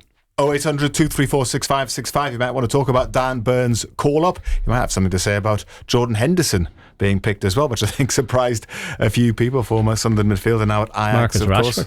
Marcus Rashford's hardly played. He's now at Villa, of course. But yeah, another potentially strange choice in many people's eyes. 08000 321 333 on WhatsApp, 81333 on text. Start your messages with the letters BBC. So to the League Cup final, which takes place 4:30 Sunday afternoon. We'll be there, of course. Injury news ahead of that League Cup final race, is there any? No, well, there's nothing new to tell you. Eddie Howe says there are no new problems, which is great news because they couldn't afford to lose anybody else after seeing Lewis Hall and Sven Botman pick up injuries. Those two are recovering from the operations that they have undergone this week. Anthony Gordon suspended, obviously. So Newcastle without those three, but the rest of the players, in what the manager said today at his pre-match news conference, are available. Now, Liverpool, no Trent Alexander-Arnold. He will miss the final because of an ankle problem. And with Conor Bradley and Joe Gomez still recovering from injuries that they've had for a little while, Liverpool don't actually have a recognised right back for Sunday. It looks like Joel Quansah will have to play there. He is a young defender, a centre back, does come on and does fill in at right back from time to time. Another Liverpool defender, this is where any issues in their squad seem to be. It's at the back. Centre half Ibrahima Konate was substituted against PSG with fatigue a couple of nights ago, but he was expected to train today, so Liverpool think he'll be fine for the final. With that in mind then, Ando, do you think that affects the way Newcastle approach it, with Liverpool not having a recognised right back, as Razor says there? I don't think so, no. Don't try and target that area a bit more? No, I don't think so. I think you probably would have preferred Alexander to play, to be quite honest. From a defensive point of view anyway. Look, as good as he is on the ball, defensively he'll always give you opportunities. He leaves space. They will probably bring a centre back into play at full back, which will be different because a centre back will always think defensively as well. You know, he won't go walkabout the way that Alexander does. He won't use the ball as well as Alexander-Arnold does either. But you know, from a defensive point of view, they'll probably be better. I would have sooner Alexander-Arnold played, to be quite honest. Okay, interesting. Let's hear more from Eddie Howe now, Razor. You have been speaking to him today. Yes, as well as holding a regular pre-match press conference, Eddie Howe also gave BBC Radio Newcastle some time to talk about Wembley and preview the League Cup final. So we spoke to him separately, and we'll hear some of that interview now. He says, firstly, Newcastle are in a good place after Monday's Premier League victory at West Ham. Yeah, the feel's been good. I think because of that win, I think we've seen a return to our best confidence levels, bounce in the players' steps. Feeling has been very relaxed, but at the same time focused, I'd say, on what's ahead. We know there's a big moment coming, and we have to get our preparation right. And I think we've seen from the lads good energy, but good retention of knowledge and a real desire to give a good performance. So I think we're now in the process of focusing on everything that we need to do well in the game to win. there's definitely been a change in the mood, hasn't there, since last week? The disappointment of going out of the FA Cup in the way that they did in the Brighton defeat, and then losing key players to injuries and suspension, meaning that they are not available for Wembley. Things have turned. It remains to be seen whether it will actually help them in the final against Liverpool, and more on Liverpool and their situation shortly. But after a bad week, Eddie Howe is now feeling more positive. I think you have to be. I think if you're going into these games negative, you've got no chance.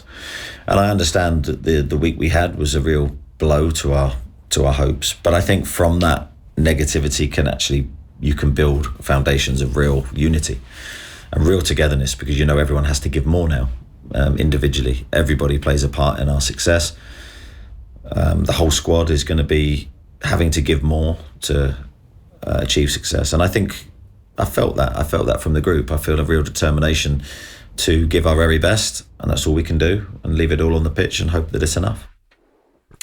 More from Eddie Howe now, and something that we've talked about since Newcastle booked their place in this year's final and knew that they would be returning to Wembley, is about how it compares to what happened 2 years ago, both on the pitch and off it. And regarding the lead up to this trip to Wembley, well, it has felt a little bit different to 2 years ago. There's excitement, and you can tell there's a big event around the corner, but I think less emotion, and we want emotion, but you don't want too much. That can be negative, so I think it's got to be controlled. We've got to try and hit that sweet spot, and I think so far from what I've seen, the players are in a much better place to perform to their maximum levels emotionally. I think they've handled it better. I think there's just become more acceptance that this is what we need to do on a regular basis, rather than it being a big one-off. Interesting what he says there, Ando, about it being a little bit different. I feel the same, and one of the reasons I feel like that is 2 years ago I went to the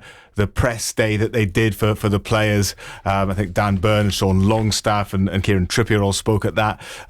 It did have a very different feel about it. It felt more kind of, party time, Newcastle in a cup final. This hasn't happened for ages. This time it does feel much more okay, going to Wembley again. Yes, it's a big event, but this time it's down to business. Yeah, it's interesting that you should say that. I think 2 years ago, I had a real belief that we could go to Wembley and beat Manchester United, because Manchester United weren't a good side. I didn't think Manchester United were in a good place. I think we're playing a far better side this season. They've probably already won the league. Difficult to see anybody catching them. Yeah, I understand what Razor's saying about, there's a different feel because of the win the other night, but I think the win, as important as it was, you just think that if we play on Sunday like we did on Monday night, we'll get beaten. It's a shame it's not Manchester United again this time. Yeah, and look, we spoke about Liverpool and the Champions League game against PSG and wanting to go to extra time and penalties and one thing and another. And that all happened and Liverpool went out on penalties. Will it have taken much out of them? Probably, yeah. It would have taken a bit out of them, but they've still got plenty of time to recover from that. I think their manager, if it was me, would be looking at it and thinking and saying to them, look, we've won the league. There's only one other competition we can win this season. And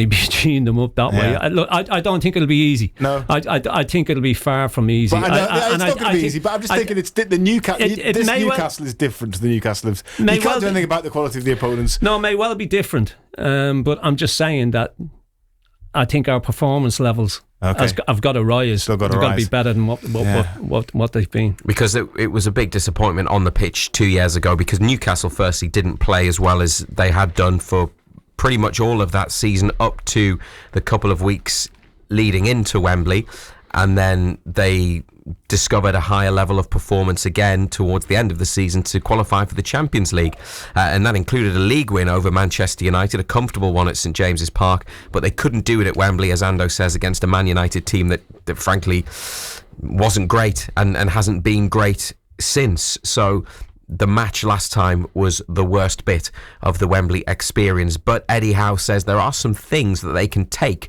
from the defeat in the final 2 years ago. I think the things we learnt will benefit us in really subtle, small ways. I think the big thing you can never get away from is the game will be the big decider. Not necessarily all the things beforehand, but if you can do little things differently, that might just give you a very small percentage chance in your favour that maybe you didn't have before. So we are staying in a different hotel. We will have a different build-up, which is outside of London. Those things will make a difference. But ultimately, still what goes on the pitch will decide the game. Why are you laughing at that? Yeah, I suppose you've got to try something different. I suppose the last hotel they stayed in was unlucky because they got beaten. Maybe there's a curse on it. Yeah. So you try something, you do try something different. I think anybody who says that managers and whatnot aren't superstitious about things are kidding themselves. I think if they had said that, we've booked into the same hotel that we stayed in 2 years ago, he'd have went, no, not a chance, we're not staying there, because we know what the outcome was. Well, we don't know why they've ended up in another hotel. It might be that Liverpool have got the same one. I think that could well be the case, actually, and it may not have been available. But also, talk about the emotion. He said they're going to stay north of London, so they're not around Wembley in the build-up, whereas last time they were, and of course they were surrounded by supporters who were so excited and so happy to be there.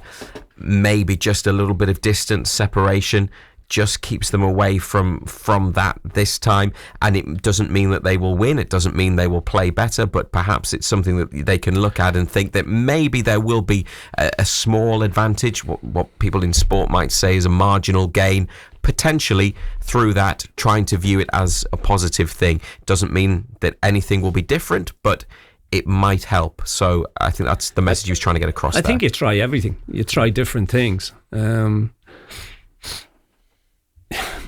Different mentalities. You don't stay as close to Wembley. I mean, they were pretty close to Wembley 2 years ago. But it's all psychology stuff as well. But you can do all these things. You can stay where you want, but it comes down to 90 minutes or maybe 120 minutes and penalties on the football pitch. It's who handles that situation. Okay, and who performs on the day? Who turns up? And 2 years ago, Manchester United, even though they were poor, handled it all better than we did. Yes. And people said, oh, well, they've been there and they've done it and they've won cups and they've won whatnot. But Liverpool have done all that as well. They have. So team-wise, Razor, what are we thinking? Well, we've been same team, discussing it this week, and probably the West Ham lineup for Newcastle was what we would have expected. A strong clue as to the Wembley team. You never know, there could be something, could be a change, but you would imagine that it would be the same 11. I asked Eddie Howe about his process of choosing the team and when he tells the players. Normally I'd like the players to go to sleep knowing the team, but it's not a given, it's not a set rule for me. I can usually follow my gut feel of what I need to do. For example, there was a game recently where I didn't name the team till quite late, so I often sort of use my feeling and intuition before making those calls. But I will, of course, I identify that it's a huge game and a lot of the players, if they're not playing, will be very disappointed. So managing that is absolutely key. And I'll try to make sure that I'm consistent with my message. Yeah. The players will probably be expecting it to be the same team as well. I'm guessing anyone who's left out of that team will be disappointed, certainly. I wouldn't think he would let anybody go to bed on Saturday night not knowing whether they were playing or not. I think players would have to know the night before. Yeah. And he'll know in his own mind. Yeah. And I think I said this on Monday night, when we seen the team, and I said at the Razor, this will be the team that starts at Wembley on Sunday. Because of everything that had gone on up to the game with Hall being injured, with Gordon being suspended, he needed to get players on the pitch who haven't had a great deal of game time. Now, if they weren't going to play on Sunday, I doubt very much whether they would have started them. So I would be amazed if it's not the same 11 that we seen at West Ham last Monday night. Bit more from Eddie Howe now, and here's his view on whether the manner of Liverpool's exit from the Champions League on Tuesday, and I brought it up a few minutes ago, they lost on penalties to Paris Saint-Germain after playing extra time, will in any way the extra football they had to play, the disappointment of losing, be to Newcastle's advantage? Of course I have a view. I don't think it changes anything really. I think they have long enough recovery time. Don't get me wrong, if that was on a Wednesday or a Thursday, that might be different, but it was a Tuesday night, plenty of time for them to recover, so I don't see it being an issue. I was really enjoying the game, I have to be honest. I thought it was a great football match, great spectacle, great advert for the Champions League. Thought Liverpool played very well, so did Paris. So I was really enjoying the tactical battle there. Yeah, I think everyone who watched it did enjoy it. It was yes, a great game. But perhaps it won't affect Liverpool to any great extent. I don't know. It's impossible to know until we see the energy levels when they're on the pitch. We all speak about players nowadays being fitter than they've ever been and so well prepared.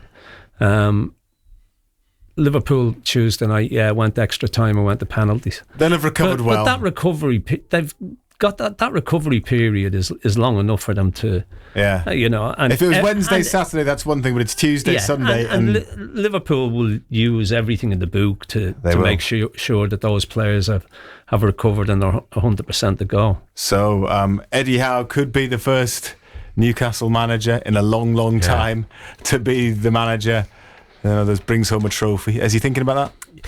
Well, yes, of course, and he will tell you that it was one of his main objectives when he came to the club. I mean, firstly, it was about avoiding relegation, and they did so quite comfortably a few months after he arrived. But success, trophies, it has to be the next step for Newcastle United, along with regular European football.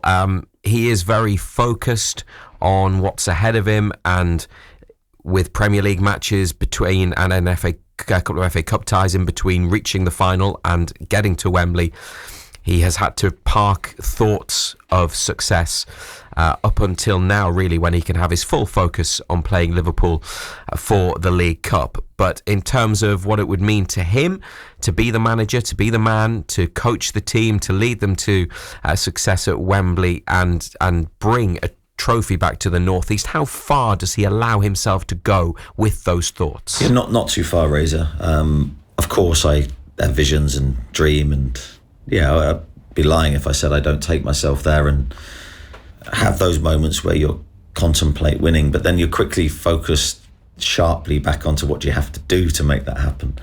The job is to try and get the players going onto that pitch in the best physical, mental, emotional state that they can. I want to be really proud of the team afterwards, win, lose or draw. I think that's of our performance. That's absolutely vital. I think if I am really proud and pleased with the performance, I think we've got a greater chance of winning. You then have to live with the outcome, and I think I've become better at that through the years of just letting go and then accepting what fate brings us. But as long as we see the performance that we're proud of, that's the key thing. Yeah. So if they do that, you just hope that will ultimately be enough. You keep everything crossed, don't you? It's you could see the disappointment in him 2 years ago at the end of the game.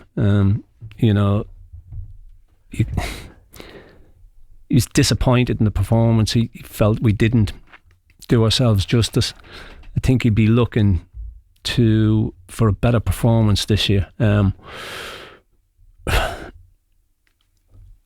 And if you get beat, you're going to be bitterly disappointed, because you get there, and really the hardest bit is getting there. You've got to play a lot of games, got to play teams, you've got to get through those games, and then you get to the final, and a big thing's made of it for supporters and how big a weekend it is, and everybody's going to have a great time and one thing and another, but at the end of the day, it's all about trying to win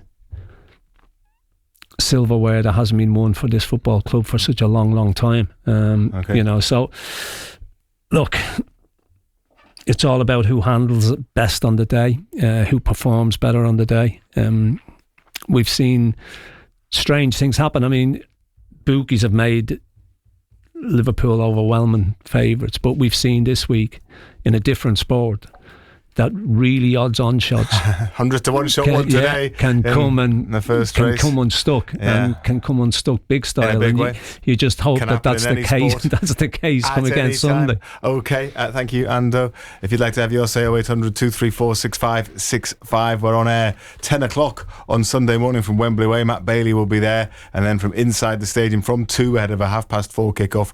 We'll stay on air afterwards as long as it takes, basically, as well, to bring you everything that you need to hear. Ando will be with us. Steve Howie will be there as well inside Wembley. A few other guests. So looking forward to all the pre-match build-up and pre-match atmosphere from the Newcastle United side of things. You can also listen to us throughout Sunday anywhere in the world, wherever you are, through the BBC Sounds app. And anything else for us, Razor? Well, the women's team are playing on Sunday, big game, and it's a shame that it clashes in terms of the day with the League Cup final, because they are away to Durham Women, which is 4th versus 7th in the Women's Championship. Both teams having good seasons, and away to Durham, 12 noon on Sunday, that match for Newcastle United women. Total Sport North East. Call free 0800 234 6565. BBC Radio Newcastle.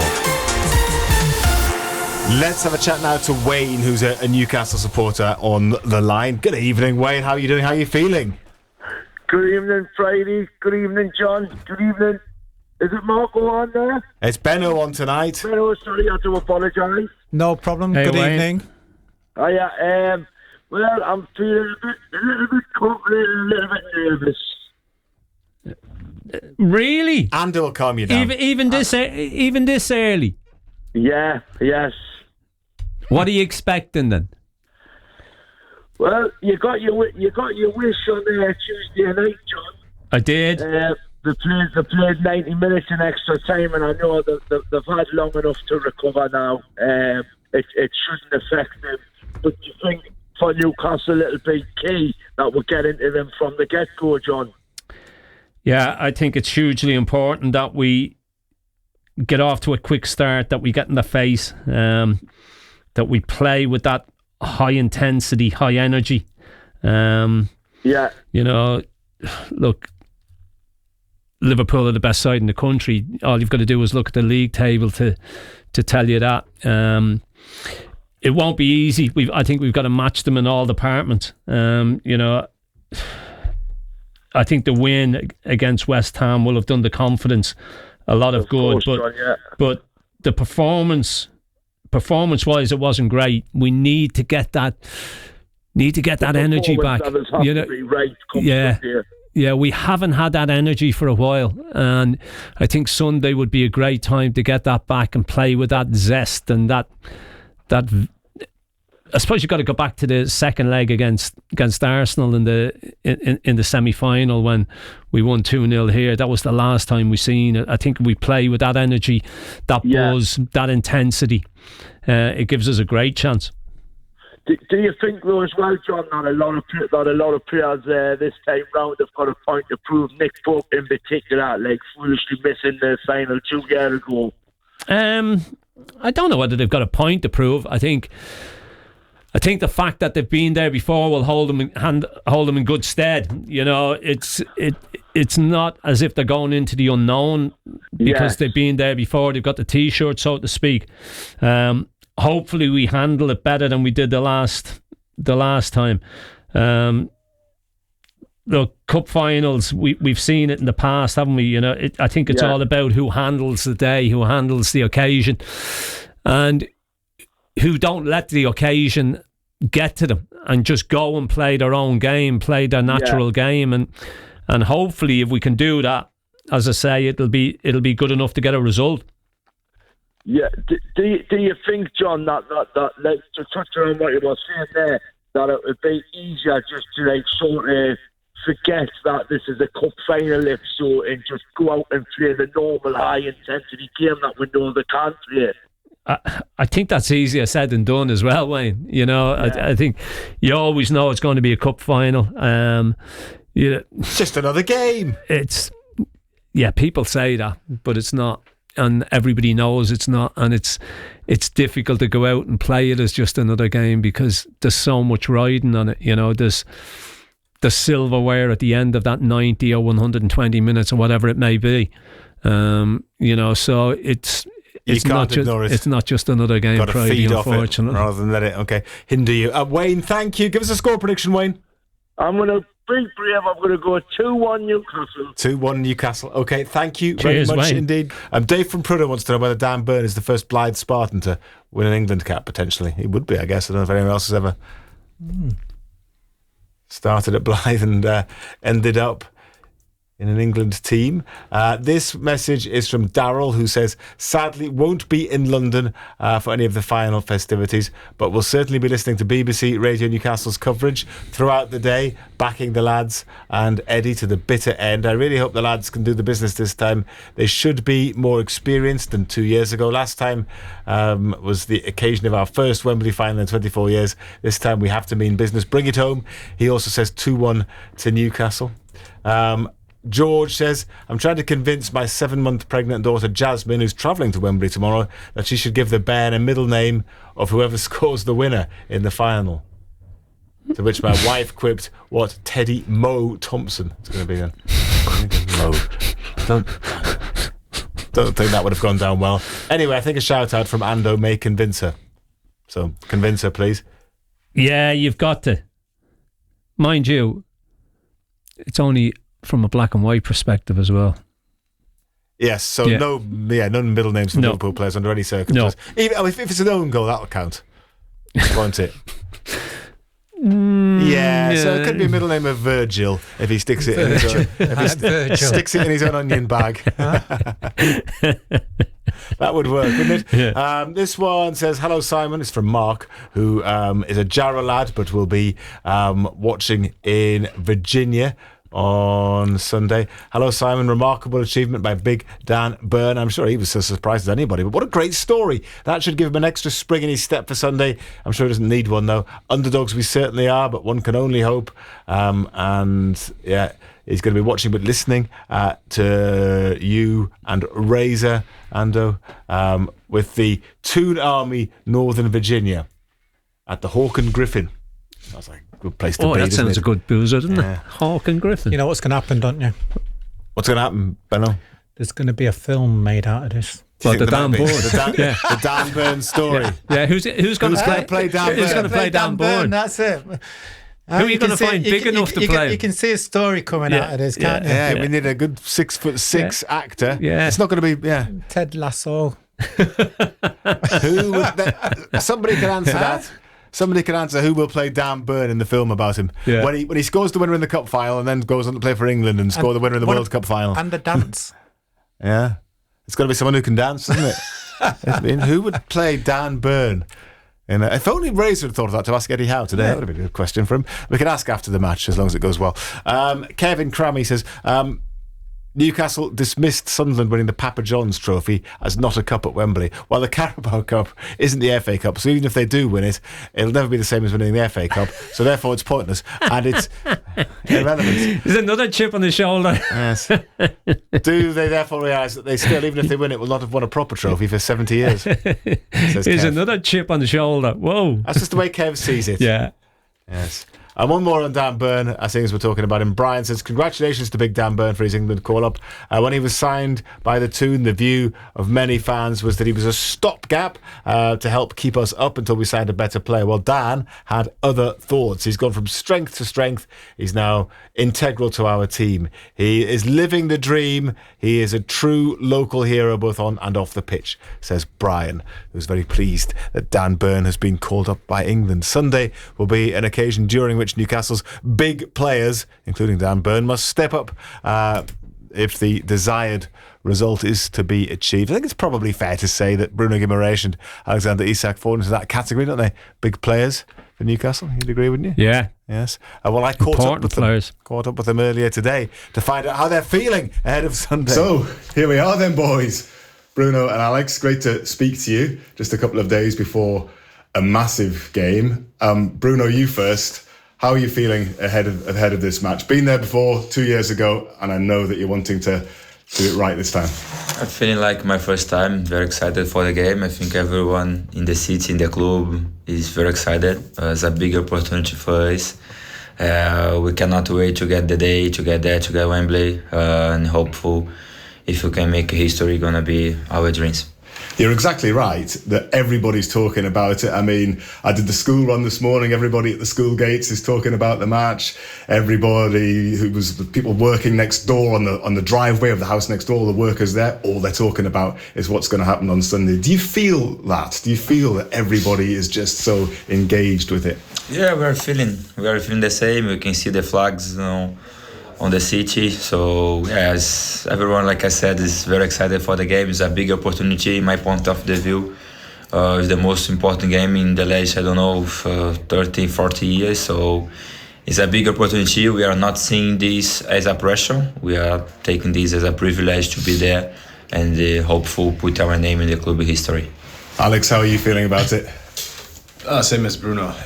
Very excited. I think it's probably a little bit more relaxed within the squad. We obviously have to focus on the game and not get too excited or get ahead of ourselves. It's going to be a big game and a chance to do great things. But yeah, ultimately we have to focus on the job. Do you think that the fact that you were there 2 years ago helps in terms of that focus? Because 2 years ago, it was the first time for such a long time that Newcastle had been in a game like that. Now, obviously, you've had it 2 years ago and you can just really focus not so much on the occasion, but on winning that match. I think every experience will make you better. And every experience is a good one because you always learn things from it. We don't have exactly the same squad, so might benefit some, and some of us have played finals before that even. So I think every experience will do you good. What is it that drives you on both to win at this match? Is it the supporters? Is it for your own personal careers and you want achievements? Is it for your teammates? What is it, Bruno, that drives you? Everything. We know the team have not been win something in a long time, of course discounting a lot, but us, we think that we deserve. We work hard every day. I think the squad we have, everyone like each other. We really like to be together, so discounting a lot, we know that if we do this, gonna be massive for the city, for the project, for everyone, So for me, the most difficult is obviously the first step. So yeah, we want to do this for everyone. You're the captain, you're obviously a big character, you're important in the squad. You do interviews with the media, you're doing this one now. I know that sometimes when things aren't going well, you're the one that comes out and speaks afterwards. You're always very, very honest. What would it mean to you to be the captain, lifting the cup and doing all the interviews after winning something like this? That's a good question, but I think my first interview said everything. Since when I signed for the club, I said I want to win something for the club. I want to be part of the history. And I'm taking this one as my best opportunity, So, like I said, I want to make history and I cannot see another opportunity better than this one. Of course, going to be a very difficult game, but we are on it. We are confidence. I think we have a great team, great squad. In our days, we can beat every team in the world. So, gonna be good. We are very positive, and we hope everything gonna be fine. And we're gonna take this trophy back to Newcastle. And what is it that drives you on, Alex? Same. Really everything. I think winning trophies will make everyone happy, including yourself. The city and the club hasn't won anything in a long time, so that's motivation, just that. But yeah, we also have our personal targets, and we all want to win trophies. So I think you get motivations from all the angles. You've had another great season, of course. A lot of people talk about you as the best striker in the Premier League at the moment. A lot of people also talk about Virgil van Dijk as the best defender in the Premier League. Do you relish games against the very best, particularly when it's a final like this? I like to play against the best teams and the best players, but I don't really just see that duel between me and another player. It ultimately comes down to Newcastle against Liverpool, and if we do well as a team, that will benefit me and that will help me and my game. It's a team thing, really. We know how good Liverpool are. They're top of the league, and they had a bad result in the week in the Champions League. I don't know whether that's a good or a bad thing in terms of Sunday for you, but what is the key to beating them on Sunday? Be ourselves. Just be ourselves. What would you say to the same question, Bruno? Yeah, I think the same. We have to play our way. Don't do anything different. We know our strength as a team is work hard. We have to go there to compete, to work hard, to win the duels, to win the tackles. So we have to do ourselves, like I said. I think is our strength. Thank you both very much indeed. Enjoy the build-up and all the very best for Sunday afternoon. Thank you. Thank you. It's good to speak to them earlier today, Ando. They both came across well. They had a steely determination in their eyes, I felt. At least I think that's what was in their eyes, rather than being sick of my silly questions. And, Isak's answer at the end there, just be themselves. Is that an important aspect of it? Because in a final, you've already talked about how it's a different game. That is the game when it's most likely that you won't be yourselves for whatever reason. It's the most likely times to be affected by outside things. Yeah, don't try and do anything differently. I think the midfield battle's going to be really interesting. I think that could hold the key to who wins the game. That midfield battle, Guimaraes, Joe Linton, Tonali against whoever. If they're all Liverpool on their game, then that's a midfield trio to be reckoned with. Yeah. Didn't see it at Anfield, but on their day, they're as good as anybody. Liverpool have got midfield players in there who play with intensity as well. Isak's he's just a great player. Mm-hmm. Not only does he score goals, he creates goals, he makes space for other people as well. But I think there's a big opportunity for boys who didn't think that they would be playing in this game. The likes of Barnes. Thought he did okay at West Ham the other night for somebody who hadn't played so long. Keeper made 2 good stops from him, instinctive stops. Yeah, he's somebody who's got a goal in him. Seems to enjoy the big occasion. He's had huge impacts when he's come on in games, when he's come off the bench. You'd love to see him do that from the start. As I say, he has got a goal in him. So look, there's a lot of interest in duels on Sunday, and Gary will tell you, he's played in finals, but it's all about winning your individual battle as well, and then going on and winning the collective one. If you can look the guy you're playing against in the eye and say, you're not getting the better of me today, and all 11 do that, and then collectively you will go on and win the game. But it's all about who handles the day as well. And I think 4:30 on a Sunday is an absolutely nightmare kick-off time for everybody involved, because it gives you too long to think about the whole weekend. Yeah, and then you've got all day Sunday as well. Yeah. It's an absolute nightmare for players. Yes. I mean, it's great for supporters and just one thing build and up to it all through the weekend. But for players, it's supporters are going to have to pace themselves, mind you. Depending on how they're choosing to build up to the game, of course. Well, I know quite a few who are pacing themselves from today. You don't want to be a They were going down force. today. Right, okay. Well, but they probably can recover and then go again by the time it gets to Sunday afternoon. We'll see. Dave's on the line. I don't know what his plans are. He's a Newcastle fan. Hello, Dave. How are you doing?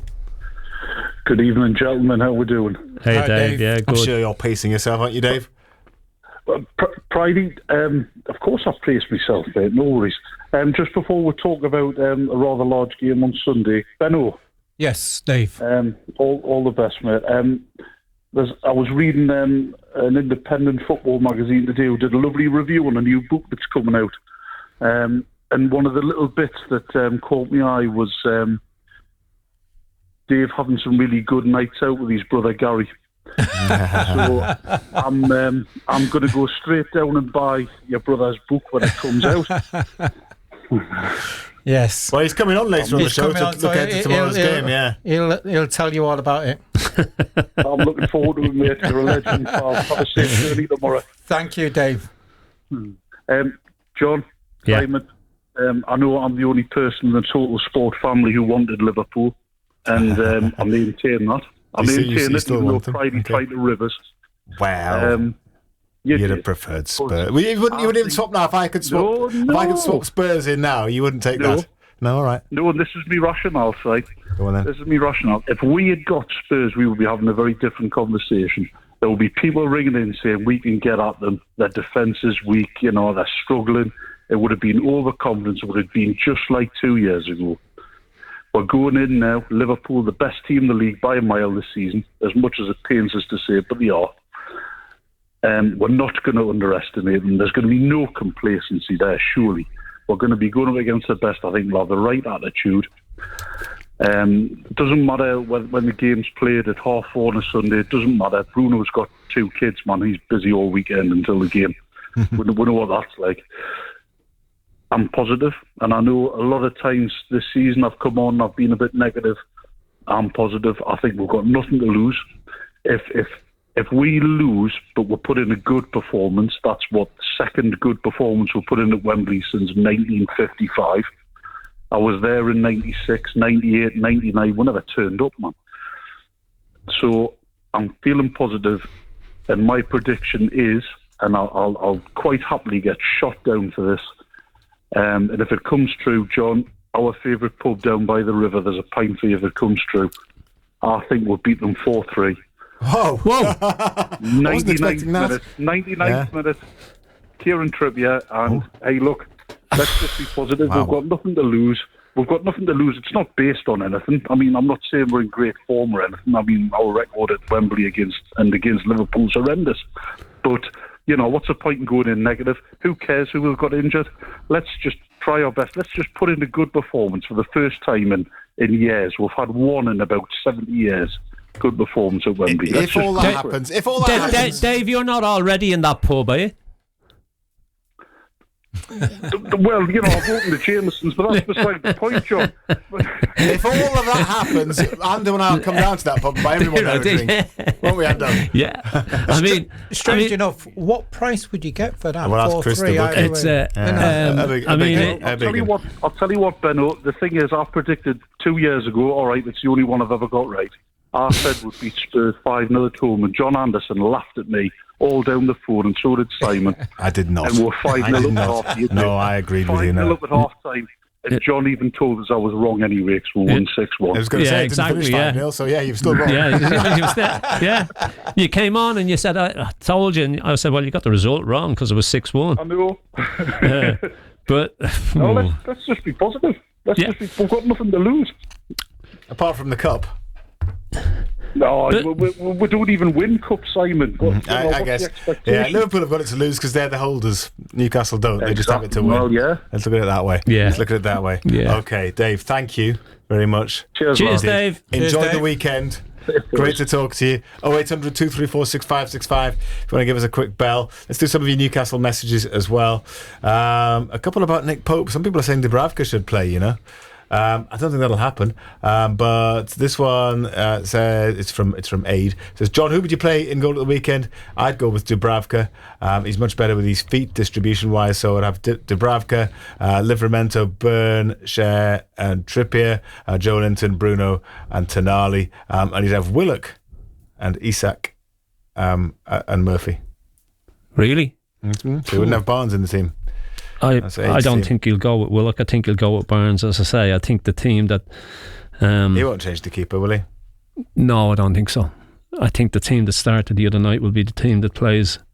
But you never know with Eddie Howe. He may do something a little bit different, but I don't see it. Vic says, as an opposition team, what's the one weakness they would target if Pope plays? Well, his kicking. So why play him in the final? He will just have a target on his back, says Vic, who's just worried about pressure that Liverpool might put on him and the accuracy of his kicking. Well, the manager seems to have faith in him. We've all spoke about his kicking game, and and it's the weakest part of his game. I think everybody will accept that. But first and foremost is he's there to keep the ball out of the back of the net. He's still a very, very good shot stopper. And I think Eddie Howe will keep faith with him. Mark is listening in Manchester. He says, can players at the highest levels sense the emotions of their opposition? I was nervous for Newcastle this weekend, but having heard the cockiness of some Liverpool fans and pundits this week, I'm now more confident. So he's wondering if the players are cocky, whether the Newcastle players can sense that. Do you sense how they're feeling? If they're frightened, if they're overconfident, if there's something else? Do you stare them down in the tunnel and think, right, yeah, I've got you here? Yeah, well, I don't know. It does all the psychology and everything else that goes with it, but it's all about I just think whoever handles it on the day. Yeah. Can you sense other players though and how they're feeling? Can you sense it in the opposition? Can you smell fear, Ando, sometimes? No, I don't. I think that's all a bluff. Is it? Yeah. You don't Yeah. buy into any of that. What about you, Benno? Sometimes you can see. If you ever marking a centre forward that didn't fancy it much, you could sense that, could you? You could sense it sometimes. Yeah. I think, after the first maybe 5 or 10 minutes into the game, you might hopefully get an idea of what it's all going to be about, if they fancy it or not. Yes. And then, that you've got a game on. Keep the messages coming in. 4-3. Yes. 100-1. Is it? Well, I was a horse that did that, so yeah, why not? I was expecting more. I would want more, to be honest. I would. 08000 321 333 on WhatsApp, 81333 on text. Start your messages with the letters BBC.